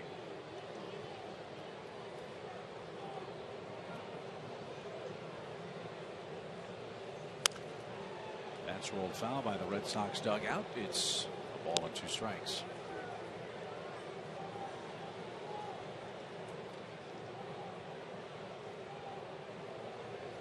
We're told A-Rod has 2 hits for the Yankees, so he's at 29.99 in the hit column. 1 and 2 for Johnson, and Sky to shallow right. That's where De Aza camps out, and he's got it for out number 1. Back to the top of Jace Peterson, who's 1 for 2. He doubled on the first pitch of the game. Braves have a grand total of 3 hits.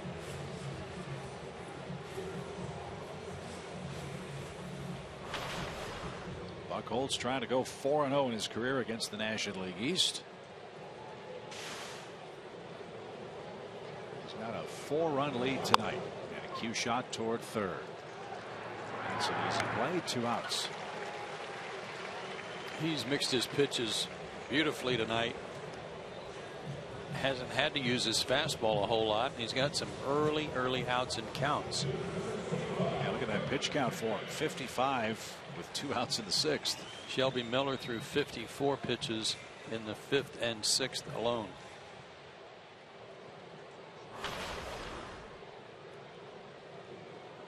Cameron led off the 4th inning with a single. He's also rolled out to 3rd. So a 1-for-2 night for the Braves center fielder. And he takes a strike. The Mets will be here tomorrow night. New York down 7-1 in Toronto. Jacob deGrom will pitch for the Mets. We still don't know who's starting for the Braves tomorrow. Little flare into shallow right. De Aza will play it safely on a hop. And a 2-out hit for Maben. He's got 2 of those tonight. Told you about Buchholz's last start against Toronto. 6 innings, 4 runs. He got a no decision. That was right off the end of the bat. 3 starts ago against Minnesota, he beat them 1-0. And he went 8 innings, threw a 3-hit shutout over those 8 innings, walked 2 and struck out 8, and only threw 92 pitches over those 8 innings. So that was similar to what he's doing tonight.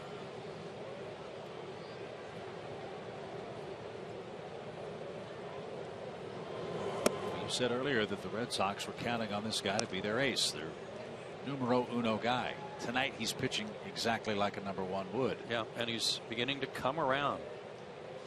The record wouldn't indicate, but his last 6 starts, an ERA under 3 and a 1-2 record.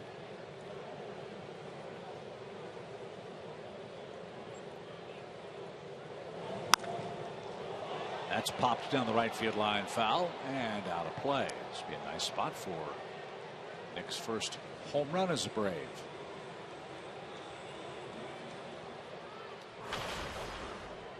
But he's 0 for 2 so far tonight, and 4 for 14 in the series.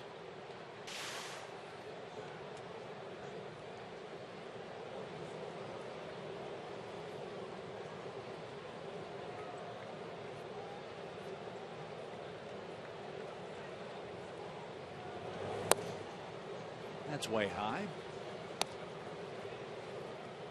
Now 2-1. Uribe's on deck. You know, he'd love to atone for his fielding error. He'd love to also hit with 2 men aboard.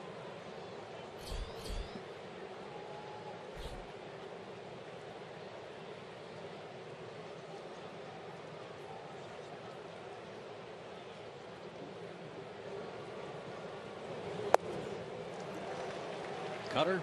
Yeah. Yeah, and a good one.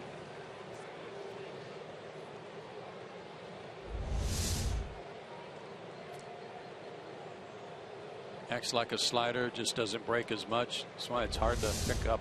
Looks like a fastball.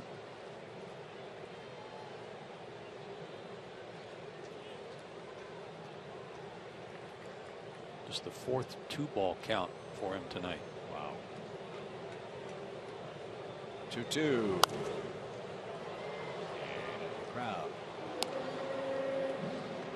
I can't think that there's too many pitchers out there that get Nick to shake his head like that.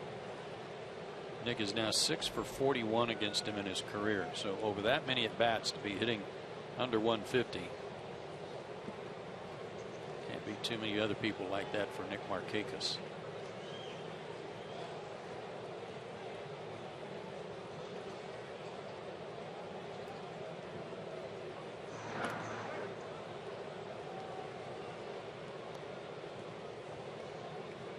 Red Sox really overplaying Markakis to left field. Betts way over toward left center.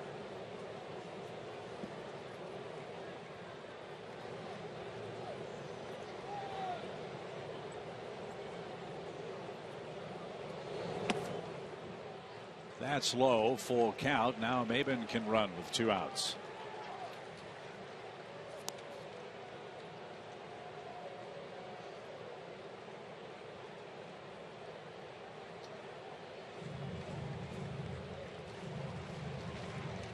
Ortiz will play behind the runner at first.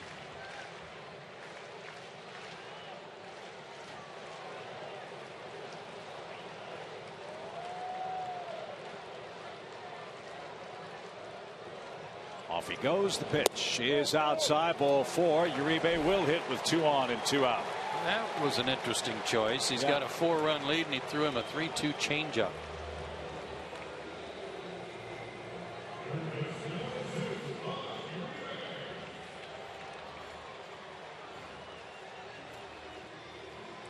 Uribe entered the game with 4 consecutive multi-hit games, which matched a career long for him.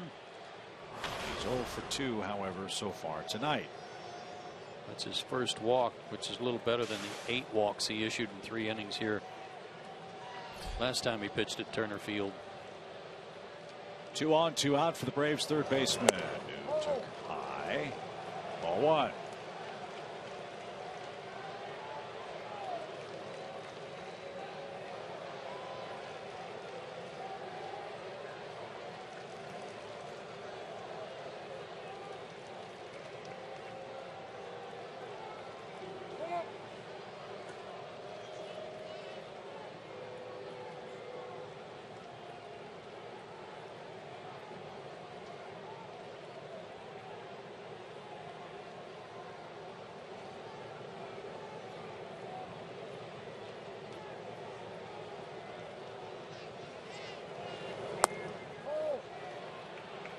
He went.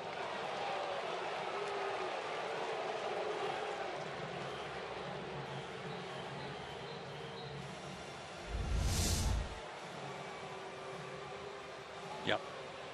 Ron Culpa with the call at first base. Now the Braves fans start to chop and chant with a 1-1 count for Uribe.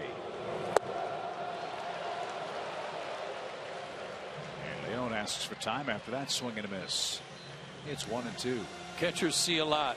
They sense a lot when they see a hitter take a funny swing on a pitch down and away there. Uribe obviously trying to pull that ball. There's no doubt that he's got a lot riding on this tonight. In that one swing, he could get all 3 of those unearned runs back. So that was probably a cutter. And he was still trying to pull it and had a funny swing. So go back to it again. Maybe a little more off the plate. Could have been what they talked about.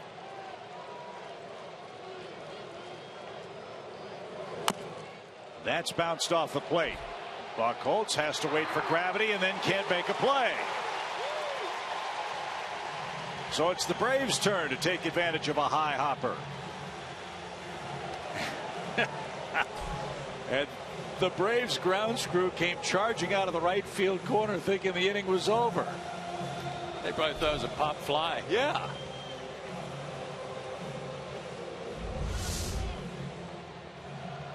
It was high enough to be a pop fly. And here they go off to the races. Hold her, boys. That's great.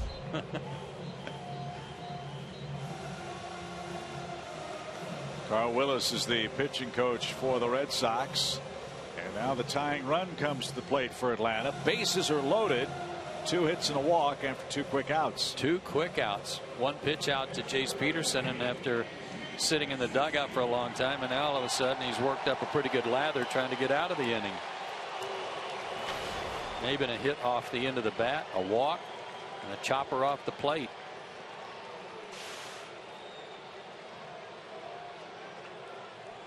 AJ has a bases loaded hit for the Braves this year. 8 grand slams in his career. Whoever it was that said that you've been quoting about, you don't have to drive them all in, just drive in a couple. It'd be a big hit right here. And it's off the pitcher's glove. Buchholz points to Ortiz. Glove flip, and he flips it into foul ground.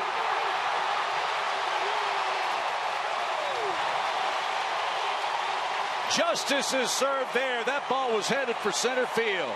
Sure was. And the Red Sox miscommunicate at first base. A bad glove flip costs the Red Sox 2 runs. And Atlanta's back in the game, and Buchholz might be hurting.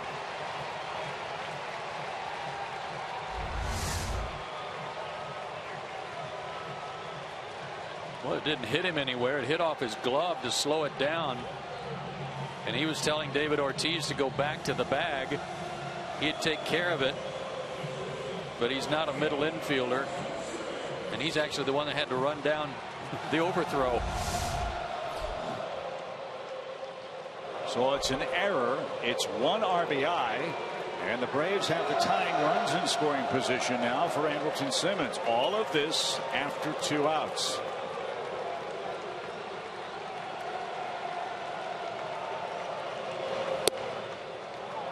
And speaking of justice being served, the man in the batter's box deserves a hit. He's had 2 taken away already tonight. Yeah, that actually worked out. The error worked out better than if it had been a base hit, because AJ got around to scoring position as the tying run.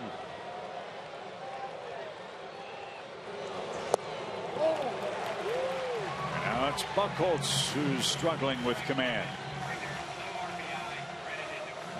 And now scoring change on that AJ Pierzynski play. No RBI. But 2 runs are in. And a 2-0 count for Andrelton. They play him as an opposite field hitter in the outfield. So see what happens now.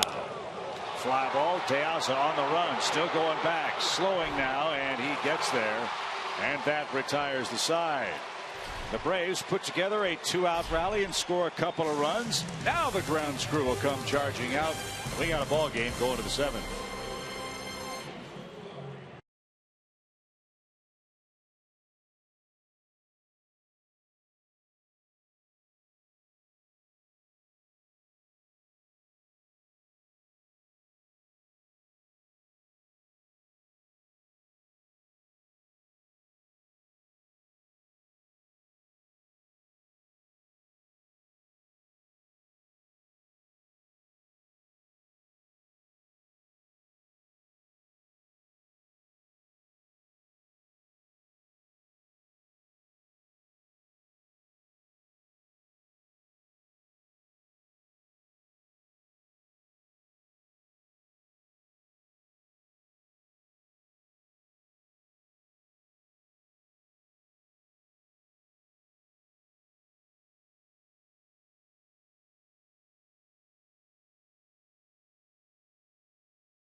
First, when the Braves take on the Dodgers. The first 20,000 fans at the ballpark will get a bobblehead featuring Freddie Freeman hugging Johnny Gomes. Don't miss out on this limited edition bobblehead by visiting Braves.com/tickets and get your seats today. That's a new one. That's a beauty. Yep. Now, which one do you like better? I'm going to put you on the spot. Do you like the Freddie Gomes hugging bobblehead or the very sharp looking Jason Grilli Star Wars bobblehead, which will be given away on Star Wars night? Without any reservation? Yeah. Winner. That one? You like winner. The Grilli one? It's just unique. It's different. Yeah. What do you call these ships? I forget. Rebel rousers. Yeah. They were X-Wing. Thank you. Brian Woodrum knows all that stuff. He's a nerd, you know. Yeah. Nerd, geek. Got it all. David Artsma.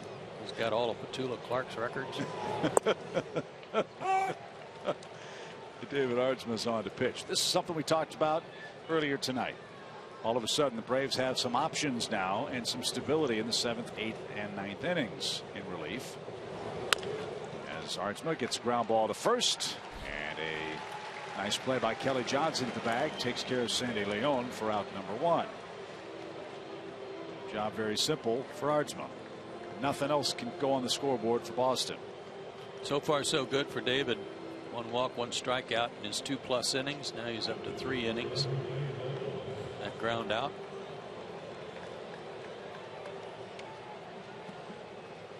Buchholz will hit for himself.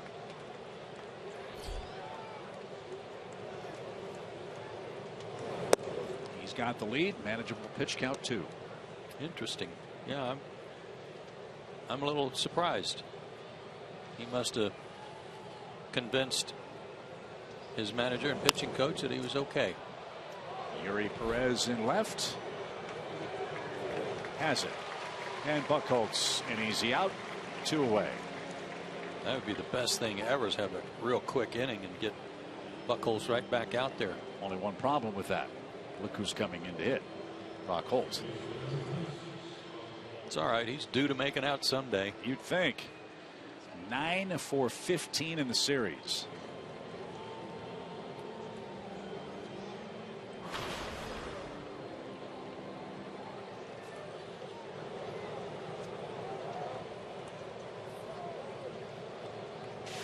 And he scored 4 runs, 2 tonight. 4-2 Boston, bases empty. And Holt takes any high strike.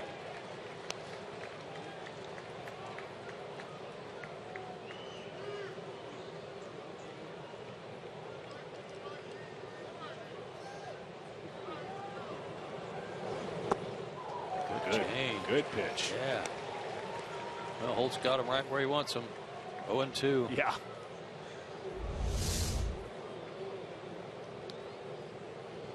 Like a little split finger changeup.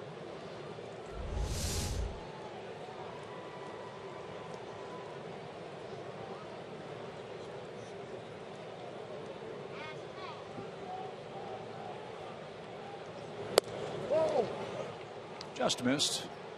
1 ball, 2 strikes. We've reached the 10 o'clock hour in Atlanta. Good ball game. Boston leads 4-2. We had a 45-minute rain delay before the first pitch. Yeah, the college kids are getting antsy. That's right. They're sitting in section 417, I think. I was told that's where the college section is. There they are.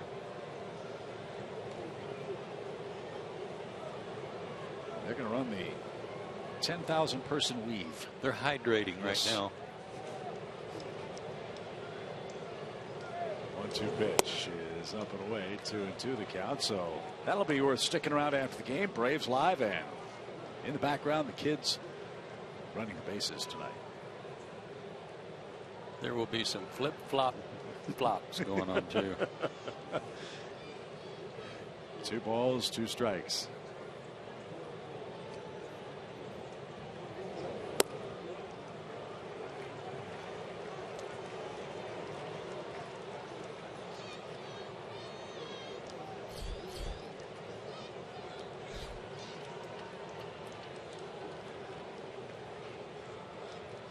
So after a quick 2-strike count, Brock Holt has run it full, 3-2, and he's aboard the walk.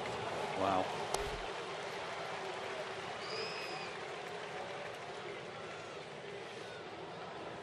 So Betts bats. He's 1 for 3.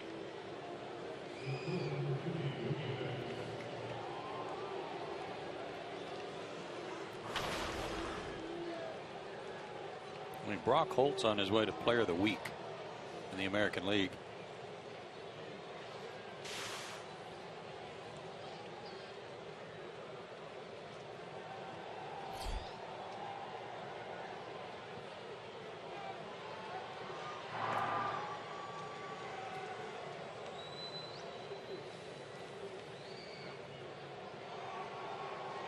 Toronto did win tonight. They beat the Mets 7-1 was the final score. So there's ground to be gained as this ball's hit hard toward left. Perez on the run, and it's over his head and off the base of the wall. Here comes Holt around third. Short hop relay throw. Simmons brings it to the plate. It's going to be late. And the 2-out walk costs Atlanta another run. It's an RBI double for Mookie Betts. It's 5-2 Red Sox.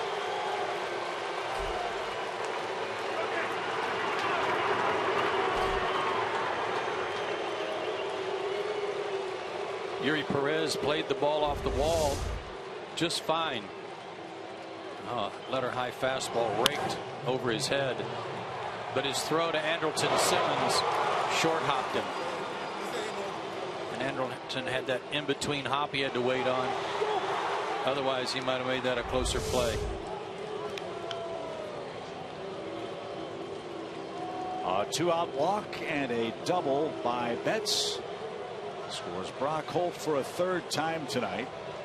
And the Braves will intentionally walk David Ortiz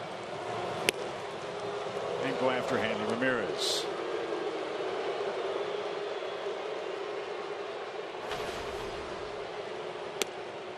David Ortiz already passed Wade Boggs on the Red Sox walk list earlier in this series, and he will earn his 7th intentional walk of the season here in Atlanta tonight. 2 games in this series, Brock Holt did not score a run. In the other 2 games, he scored a total of 5.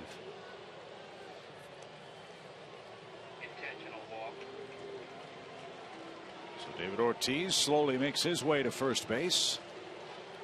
And now Boston with a 3-run lead. They'll have their starter, Clay Buchholz, fresh and ready to go, and looks like that'll be the end of the night for David Ortiz. Pinch runner will take over for him at first base. And it's Mike Napoli.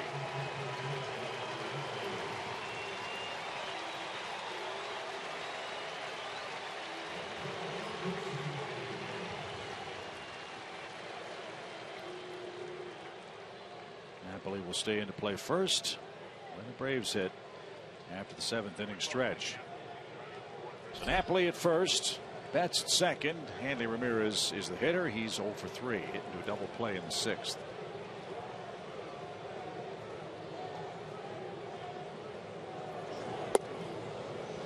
Strike 1.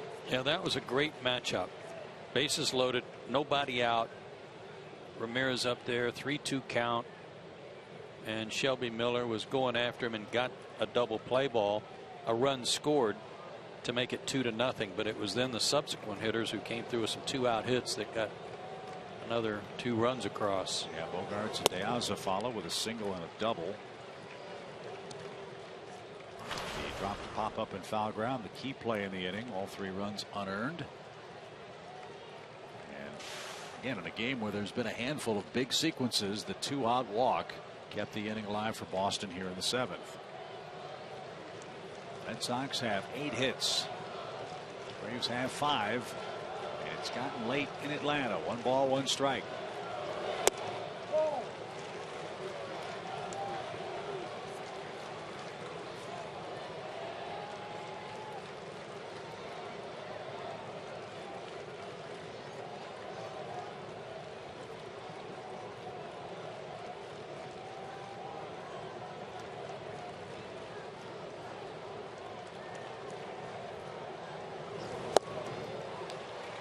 Get it. 2 balls, 2 strikes.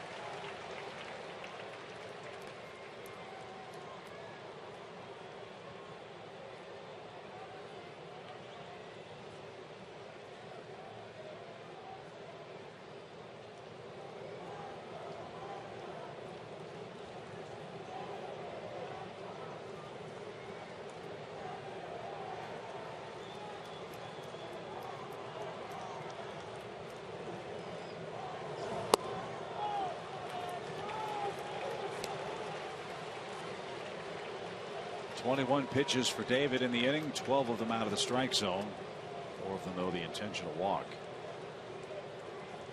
And he had gotten 2 real quick outs after Buchholz flied out.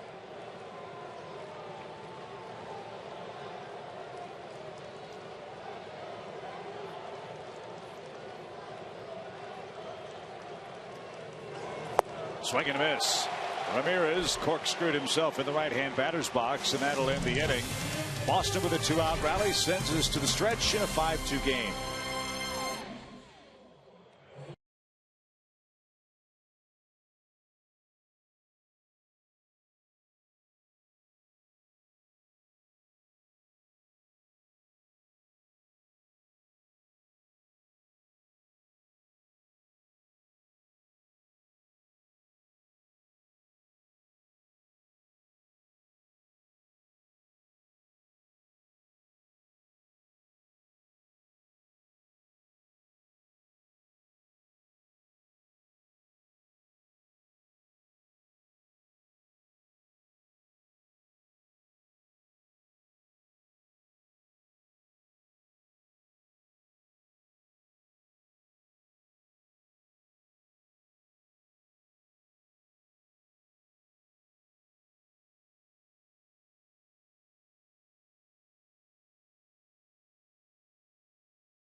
This Saturday, June 20th, it's a free post-game concert brought to you by Coca-Cola and Delta Airlines. VIP field and backstage passes are still available. Get here early, see Young Jock perform before the game out on the Fan Plaza. Go to Braves.com/concerts for more information. That'll be fun. Looking forward to that. Bet. Should be some good crowds out here too as the first place Mets come to town. Williams Perez, Noah Syndergaard will pitch on Saturday. Julio Teheran and Matt Harvey Sunday. Off day Monday for the Braves. It's a travel day. We head to Washington and then Pittsburgh. Yeah, let's go back out on the road.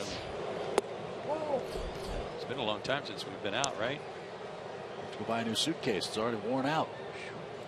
A lot of trips for the Braves here in the first 2.5 months. We'll be home a lot in September and August. That's good news. Hopefully the Braves can take advantage as Kelly Johnson leads off. Braves need a big inning. They're down 3 runs. They've got their 7, 8, 9 hitters coming up. 2 balls, no strikes. And action has begun in the Boston bullpen.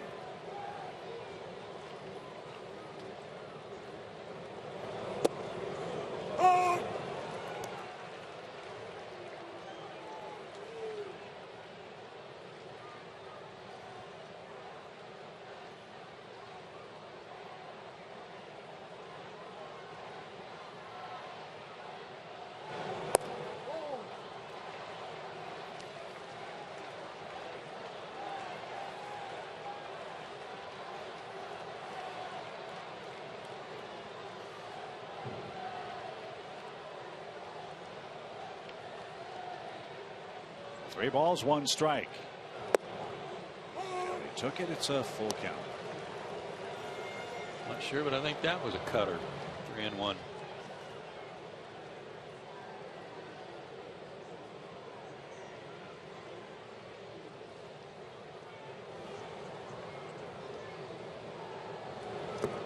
And Kelly didn't get it. Nice comeback by Buchholz, who's had excellent off-speed stuff all night long tonight. Just struck out Kelly Johnson for out number 1. Just his 3rd strikeout of the night. One of those was the pitcher. He came back with a 3-1 cutter and a 3-2 change. Pretty gutsy.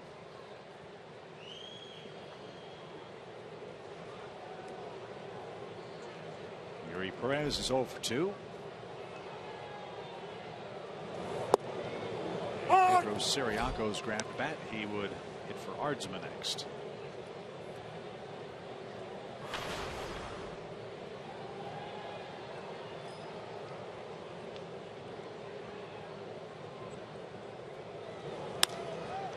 Line drive. That'll drop for a hit for Perez. His first as a Brave. And that'll bring hot hitting Pedro Siriaco to the plate. One too many breaking balls. Off speed pitches.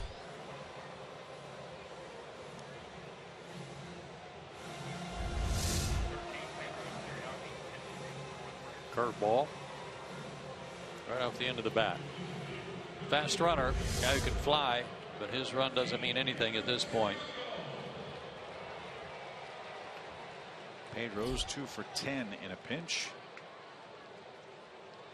Average up to 279 with good work the last couple of games, filling in for Andrelton Simmons. Yeah, 5 hits. 3 of them last night, including a couple of runs batted in. Part of the Braves' 5-2 victory. Tonight it's Boston 5-2 leading.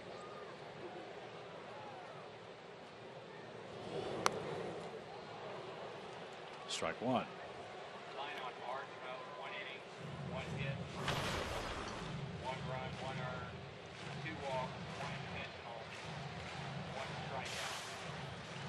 So David Ardsman's line you heard in the background, an inning, a hit, a run, 2 walks, and a strikeout.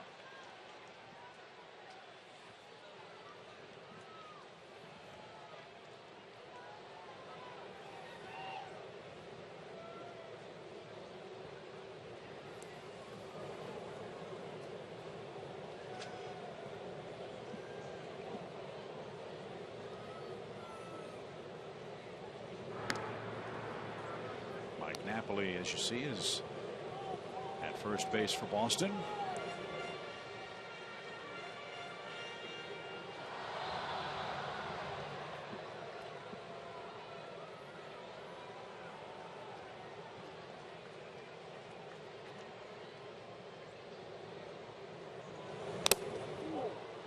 Good cut.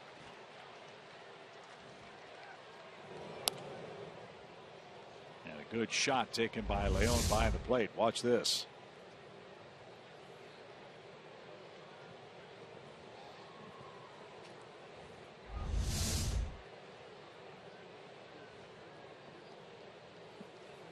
When you're really glad that guy came along and invented masks. Yeah, right?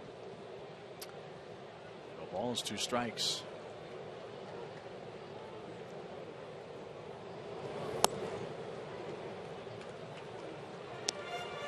If I remember correctly, the origin of a catcher's mask was the obvious need for it.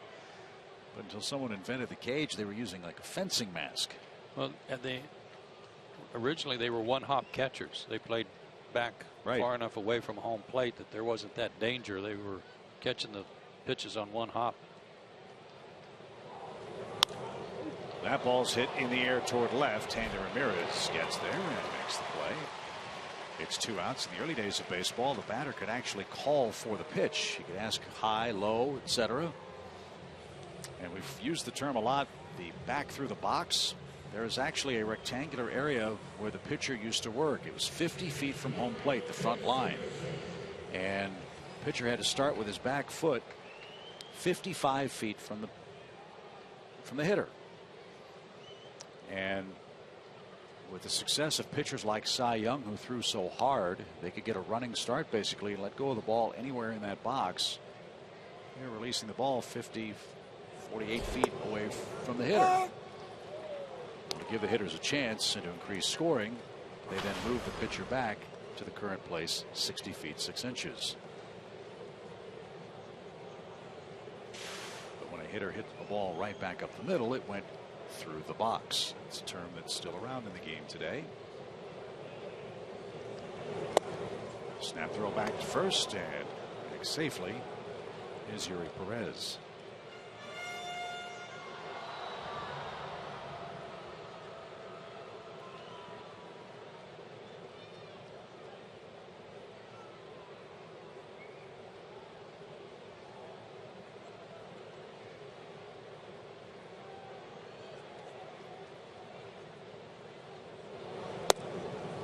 That's a little low. 2 balls and a strike for Jace. He's thrown a couple of his best changeups this inning. One to Kelly.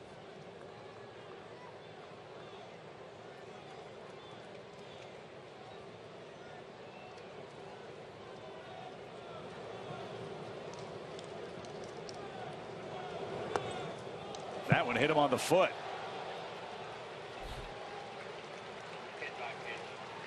If it didn't hit him, it would have been ball 4 anyway, I think. So first and second, 2 outs.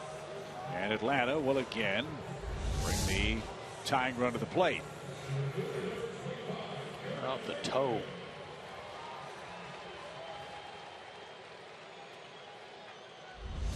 Cameron Maben with a 2-hit, 1-run game. Chance to pad that great effort with runners in scoring position for Atlanta. And 5 homers on the year. Last one May 27th at LA off Zach Greinke.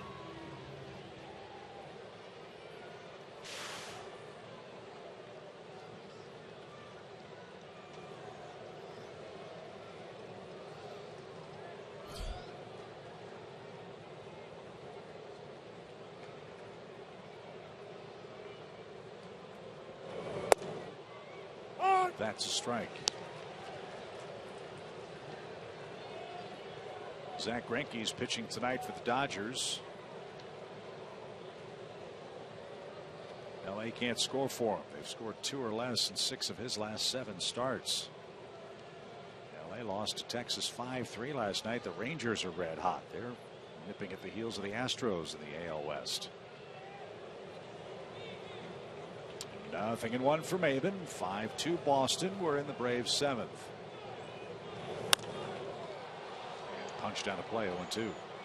Yeah, those teams that weren't expected to do anything, particularly in the American League, Houston, Tampa Bay, and the Texas Rangers, Minnesota, they've really done a great job through the first 2.5 months.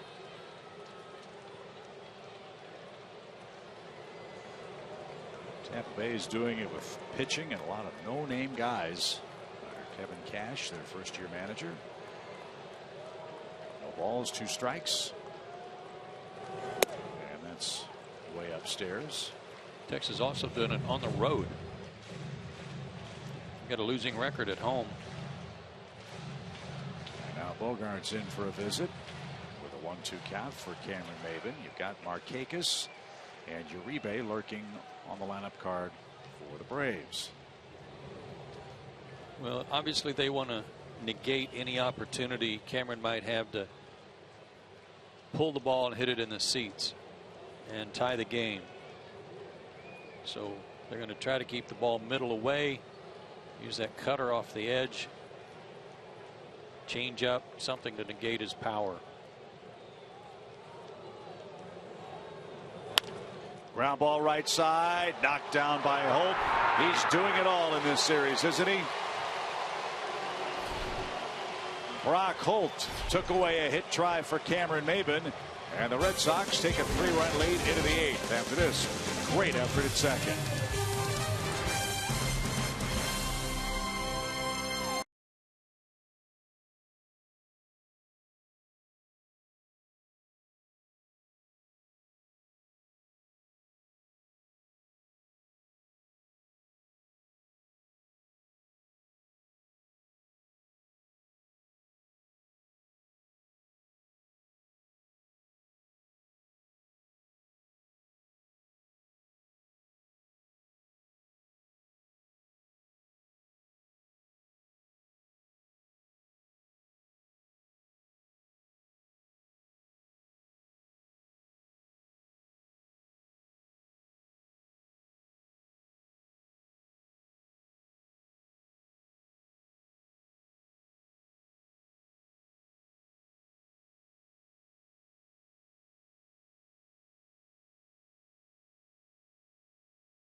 Washington, D.C. for a date with the Washington Nationals. Here it's 5-2 Red Sox after 7 innings. Let's get back to our AT&T Uverse trivia question. Over the last 10 years of interleague play, the Red Sox are second in home runs. They've had 213 interleague homers in the last decade. Which club has hit more homers than Boston? I'm going Baltimore. I'll say the Yankees. Yeah, let's see if either of us are right. That was my number 2 pick. The Toronto Blue Jays, 245 of them. Always seem to forget about Toronto. They're going to try to make everybody remember them the way they're swinging the bats. They clobbered the Mets tonight. Toronto now 36-32 on the year. As you see, Luis Avilan is on to pitch. He's got the 5, 6, 7 hitters coming up for Boston. 35 games now, 36, the most in the majors in terms of appearances. He pitched against Boston 2 days ago, 2/3 of an inning, gave up a hit, but then got a double play.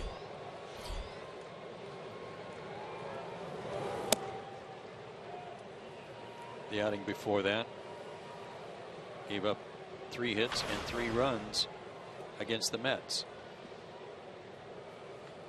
So hopefully good Luis is here tonight.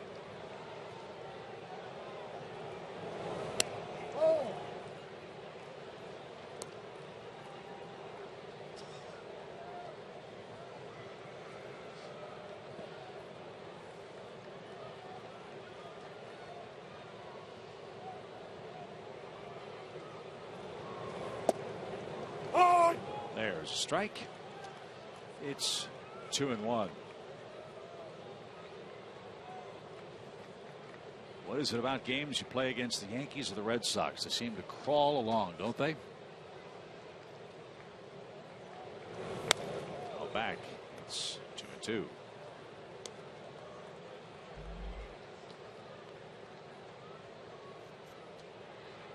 Braves need some more hits the last 2 innings to run that deal up, you know, and the percentage of tickets. Every hit the Braves get on the homestand will be totaled up, and that final number will be the percentage off tickets you get for the next Atlanta homestand. Right now that total is at 16% off.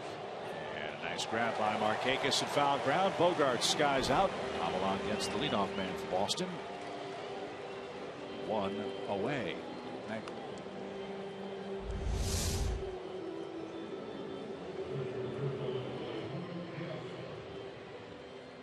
Ball boy's trying to run away from it, almost ran right into it. He's trying to clear a path.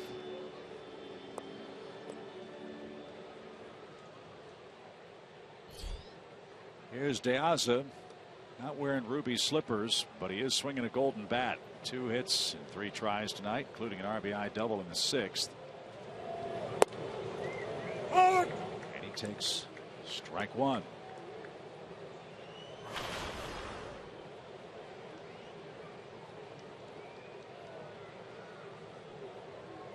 Baltimore didn't need him. Boston grabbed him, and he's been productive against Atlanta. 0-2. Twins beat the Cardinals today 2-1 in Minnesota. Irvin Santana, I think, is beginning to work rehab games as he comes back from his 80-game suspension. That'll be a nice lift for Minnesota if he can pitch like he did for the Braves. Twins, another surprising team. They're playing good ball under Paul Molitor, the first-year skipper of the Minnesota club. They're 3.5 games out in the Central.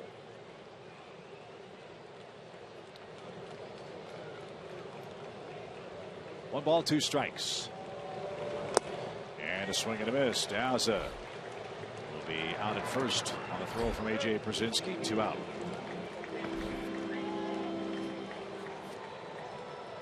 Good sign for Luis to retire the left-handed hitter.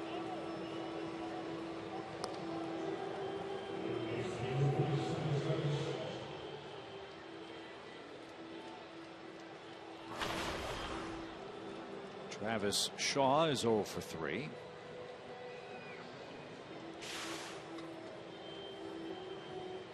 Playing for the suspended Pablo Sandoval.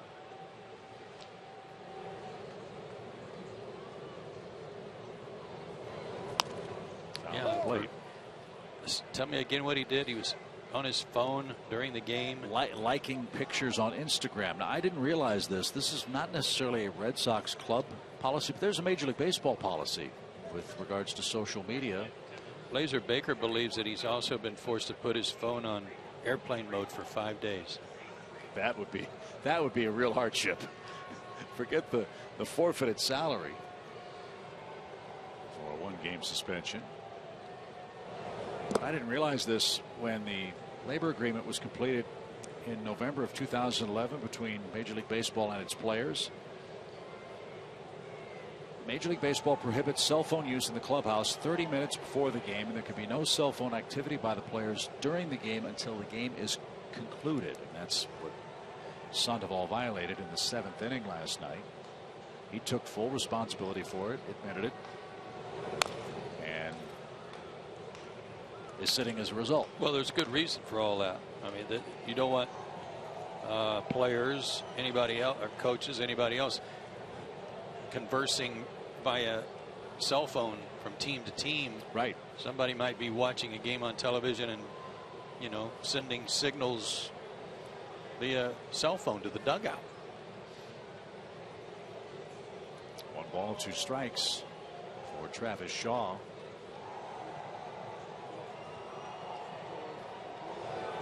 And a swing and a miss. Braves fans ought to be tweeting a nice inning for Luis Avila. A couple of strikeouts and a scoreless 8.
One app for live baseball. At bat is up to the moment. At any moment with in-game highlights, live look-ins, replay reviews, radio broadcasts, StatCast, and more. Get MLB.com at bat for your smartphone or your tablet.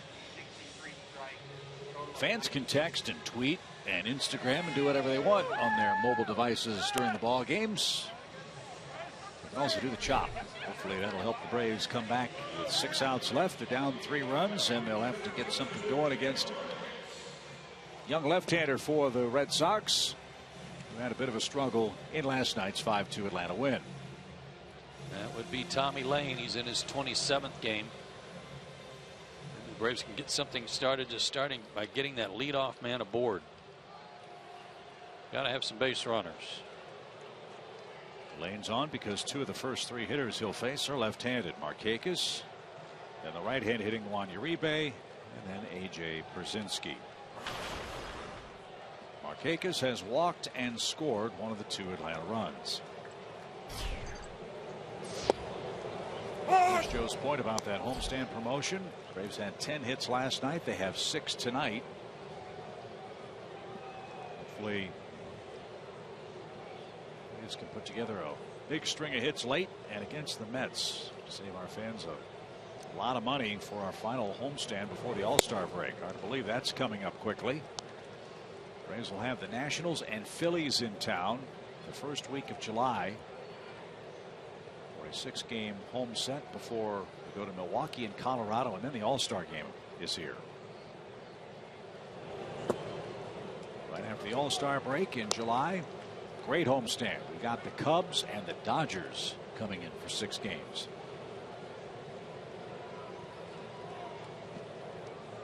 So if you have major summer plans, hope you'll join us at Turner Field. It's an entertaining club. Outside, 3 balls and a strike. You mentioned last night, Lane's had several different arm angles working in his bullpen work against Atlanta. Yeah, he came in, remember, and immediately walked A.J. Brzezinski to force in a run. And he just walked Nick Markakis on 5 pitches. All help appreciated.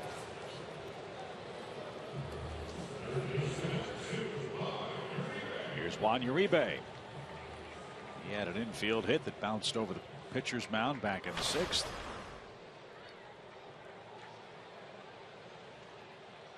Both Braves runs were scored with 2 outs in that inning. Strike.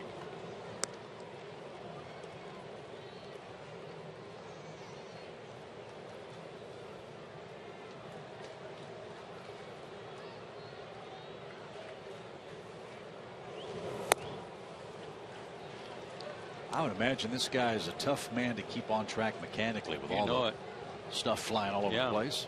It's kind of like some of the anthem singers, you know, pick a key. He just needs to pick an arm slot. 1-1. And that's outside. John Farrell starting to pace the Boston dugout.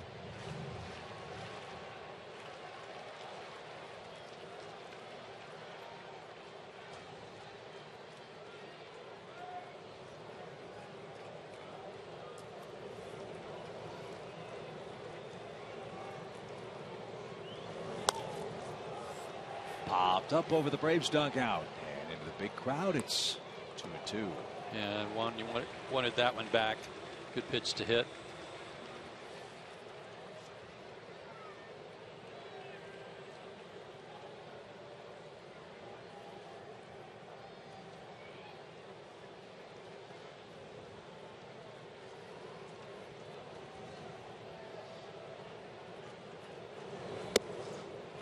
Full count. Make him work.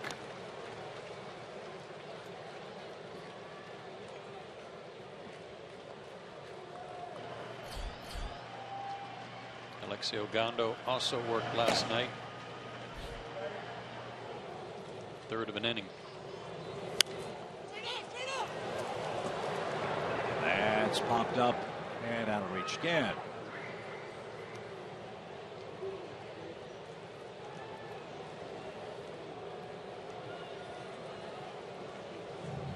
know if we would see Tazawa. He's pitched in 2 straight games. Koji Uehara is their closer. You know, they're saving him for the 9th. Breslow pitched last night, their other left-hander, and had not pitched in several days and was not sharp. Strike 3. Uribe couldn't pull the trigger. That's a gutsy pitch by Lane. Uribe took it, and he's the first out. That is a huge pitch and call for Tommy Lane on a pitch that was not a strike. Huge break for him. No argument from Uribe, who's retired for a 3rd time, and that brings up Brzezinski. AJ walked against Lane last night. And strike. Tampa Bay beat Washington 5-3, the final score at Nationals Park. Bryce Harper left with a knee injury. Don't know how severe. It'll be a big blow for the Nats if he misses time. He was hit on that knee with a pitched ball about a week ago. Was this a strike? Slower breaking ball here, big sweeper, top of the zone, but you can see Max Leone, or excuse me, Sandy Leone really battling that to catch it.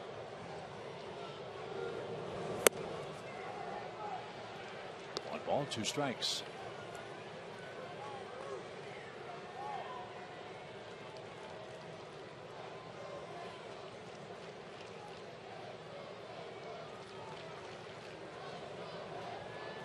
Markakis led off with a 5-pitch walk. Uribe struck out. Now the pitch to AJ. Fought it off. It's back to the screen. We'll do it again.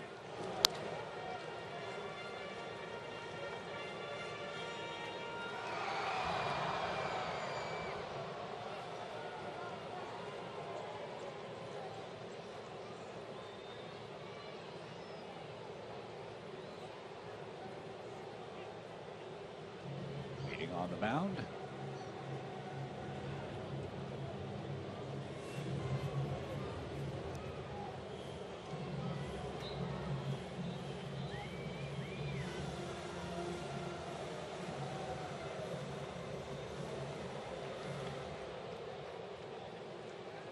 One ball, 2 strikes. And AJ didn't get it. It was an explosive breaking ball. Back-to-back strikeouts. 2 outs. Don't do it, AJ. He was looking back at Larry Vanover, but that wasn't going to accomplish anything, wasn't going to change anything other than maybe get him thrown out of the game. Well, if he wants to have a word with him, once he takes his position for the top of the 9th, he'll be able to get it off his chest if he wants. It's called a strike. Hamilton 0 for 3 tonight. 2 groundouts and a flyout.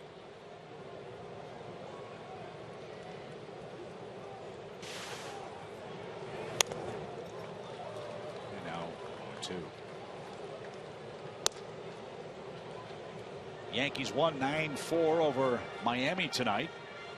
Last report, A-Rod was 1 hit shy of 3,000 for New York. Yankees have a long homestand, so odds are he's going to reach that mark before the fans in the Bronx. Miami now 10 games under 500.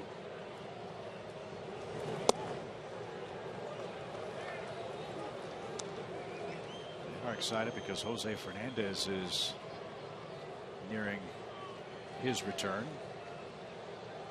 His latest rehab start was supposed to be at Round Rock, but with all the horrible weather from that tropical storm, they sent him back to Jupiter. Little pop out towards second, and Brock Holt, who's been everywhere in this game, makes that play, and Atlanta is done in the 8th. 5-2 Boston. We go to the 9th.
Brock Holt was Braves country. You should know by now he's had 4 terrific games against Atlanta, including hitting for the cycle up in Boston. He's been running wild on the base paths. He's made some great defensive plays. Very impressive National League type player playing for the American League's Boston Red Sox. And then after drawing that walk, scored on a 2-out double by Betts. Scored from first. That wasn't enough. Terrific defensive play or 2 mixed in as well. Brock Holt turns our Zaxby's indescribably good play honors for his work in Game 4 tonight. And he's due up third this inning. And he will hit against Brandon Kniff, who's on to pitch for the Braves. Shelby Miller started, went 5 2/3 innings, 7 hits, 4 runs, only 1 earned run. Kniff has not pitched in this series. His last work was on the 14th at New York. Sorry, Joe. Eveland, Ardsma, Avila, now Kniff have followed in relief.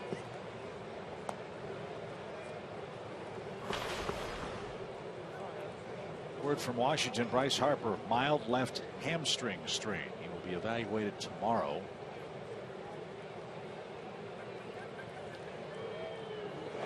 As the Nats, as we were talking with Freddie Freeman, and he thought they would be the odds-on favorite to run away and hide from the rest of the division. It has not worked out for them.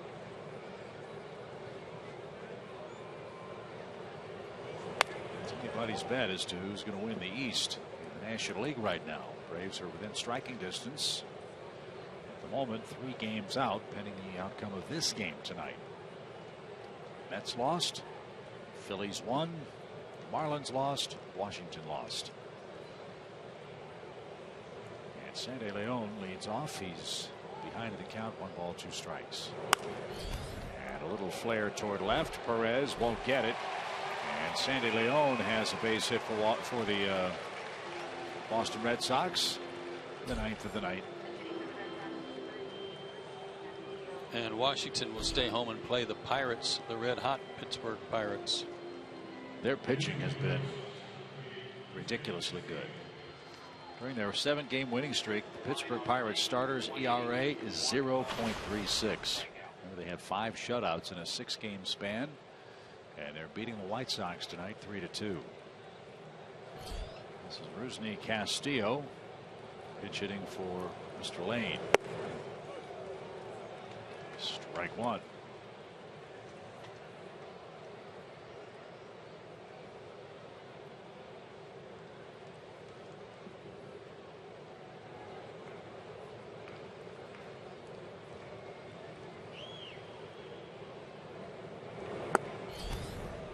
Blown away, 1 ball, 1 strike. Nice crowd tonight, 31,783.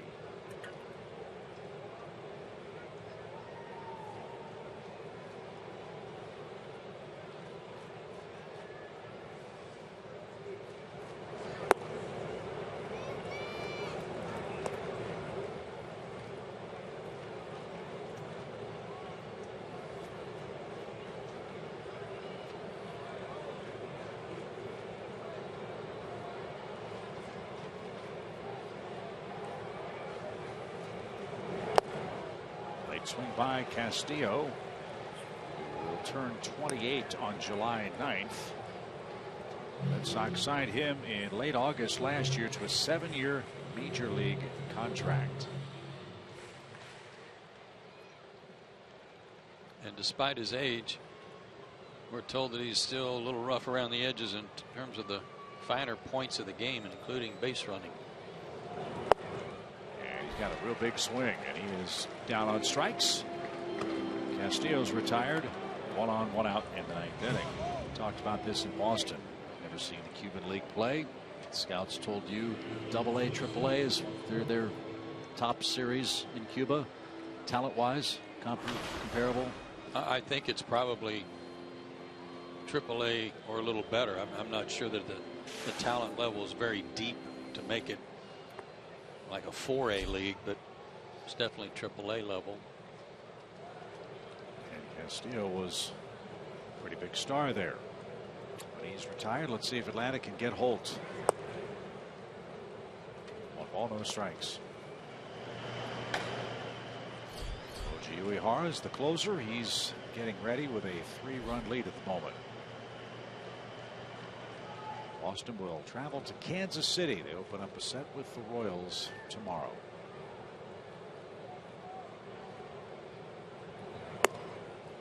Outside, ball 2.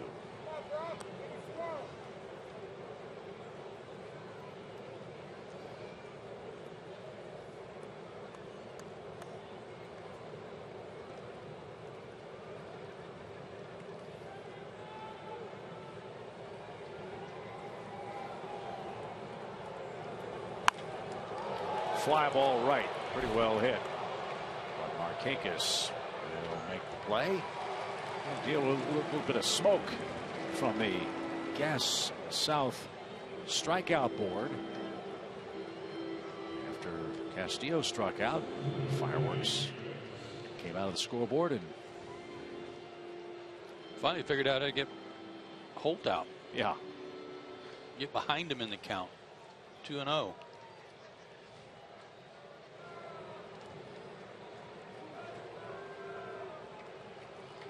That man's having a fine year. Here's Betts this week. He's hitting 314, so it's extended run. That's down a strike. He singled, doubled, scored, and knocked in a run.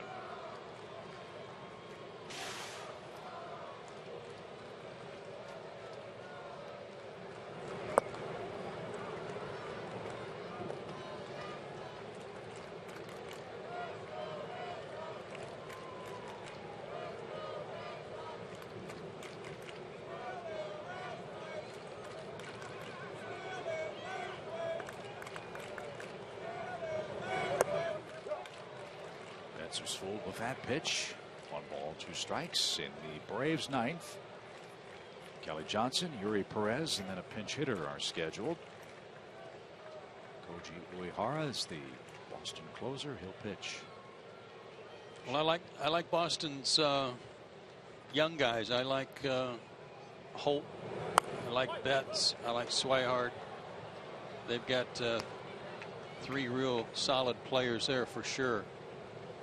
And you know, we only saw Travis Shaw tonight. We don't know much about him at third base and what he actually will bring to the table ultimately for the Red Sox. But what I see more than anything else is pitching. Need for some pitching. Yeah. Tough to replace those number 1s and number 2s. In the case of the Red Sox, that's John Lester, who signed with the Cubs. John Lackey, who went to the Cardinals. And I left out Bogarts, and I shouldn't, because he's a good-looking young player. 1 ball, 2 strikes. Fly ball hammered by Betts to center. But that will send our game to the bottom of the 9th inning. 5-2 Red Sox. Bottom part of the order up for the Braves.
Start from a man they needed to pitch like he did tonight. That's Clay Buchholz, and he earns our SunTrust Save the Game honors. It will improve to 4-6 if they can hold on to the lead, and is beginning to come around for them. He got some great defensive plays turned in behind him too, between Brock Holt and Shaw at third base. No earned runs. Pretty impressive at 92 pitches. Now tough customer faces Atlanta in the ninth. Koji Uehara, the Boston closer. Fastball and a split. And his split finger pitch is a doozy. He'll be going for his 14th save. 3.0 ERA, just 6 walks against 23 strikeouts. He's 39 years old. The Red Sox signed him to a 2-year contract last October. You might recall, after starring with the Yomiuri Giants, Uehara got to the North American big leagues with Baltimore.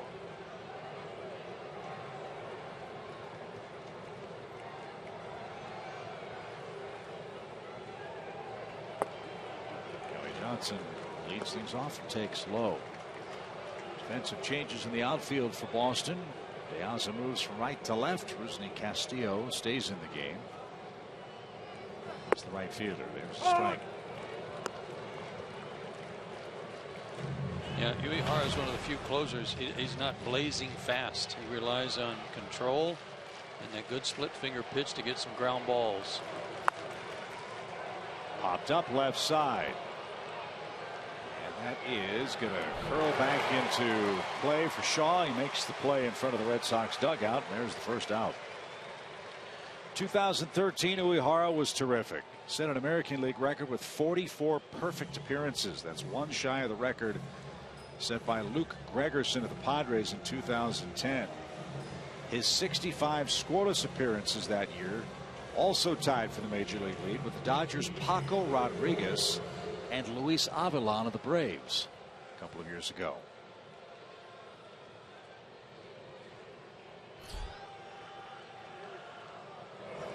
The Red Sox in 2013 won a ring.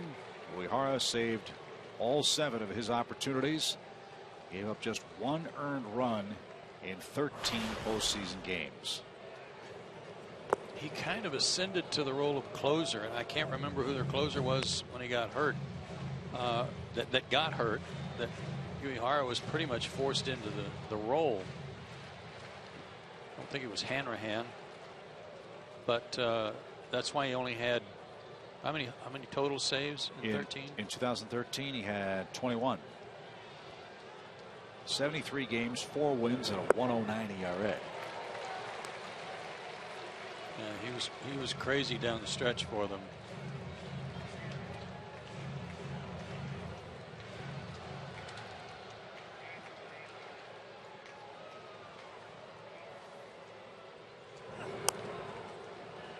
Perez skies 1 out of play, 1 ball, 2 strikes. Yeah, Laser Baker looked it up. It was Hanrahan and/or Andrew Bailey who also was hurt.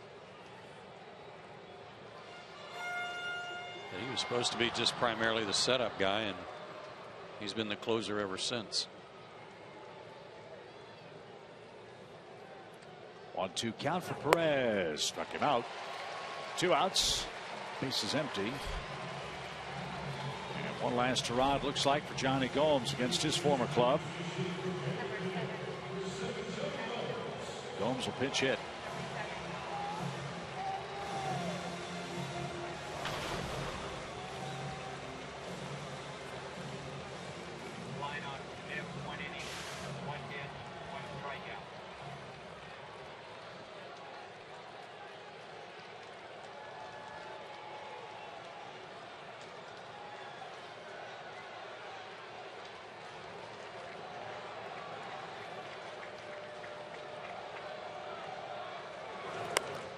First pitch popped up behind the plate. Leon will not have a play. I don't think he's thrown a fastball over 88 this inning. I'm not even sure how many split fingers he might have thrown. Struck out Perez on an 88-mile-an-hour fastball. So yes, it can be done. Would you rather have velocity or would you rather have command? Uehara might answer that question. Sure, someone got plunked by that pop fly behind the Boston on deck circle. That might be why we have a slight delay here. No balls and a strike.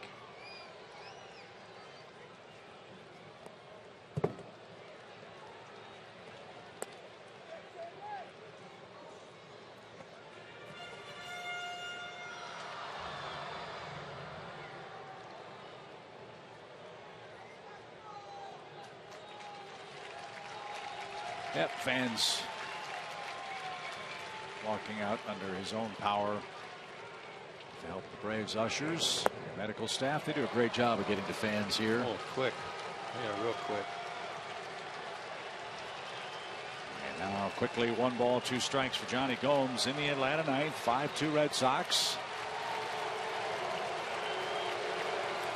Red Sox Nation roaring. He's hoping to keep the game alive. And it will happen. Boston wins 5-2. It's a 2-2 series split. And let's take a look at tonight's Home Depot tools from the dugout with an errorless game today for Nick Markakis. He has set an all-time Major League Baseball record, 393 consecutive games in the outfield without an error. Congratulations to Nick. Boston salvages 2 out of 4 against Atlanta. 5-2 the final. We'll recap it for you from Turner Field after this.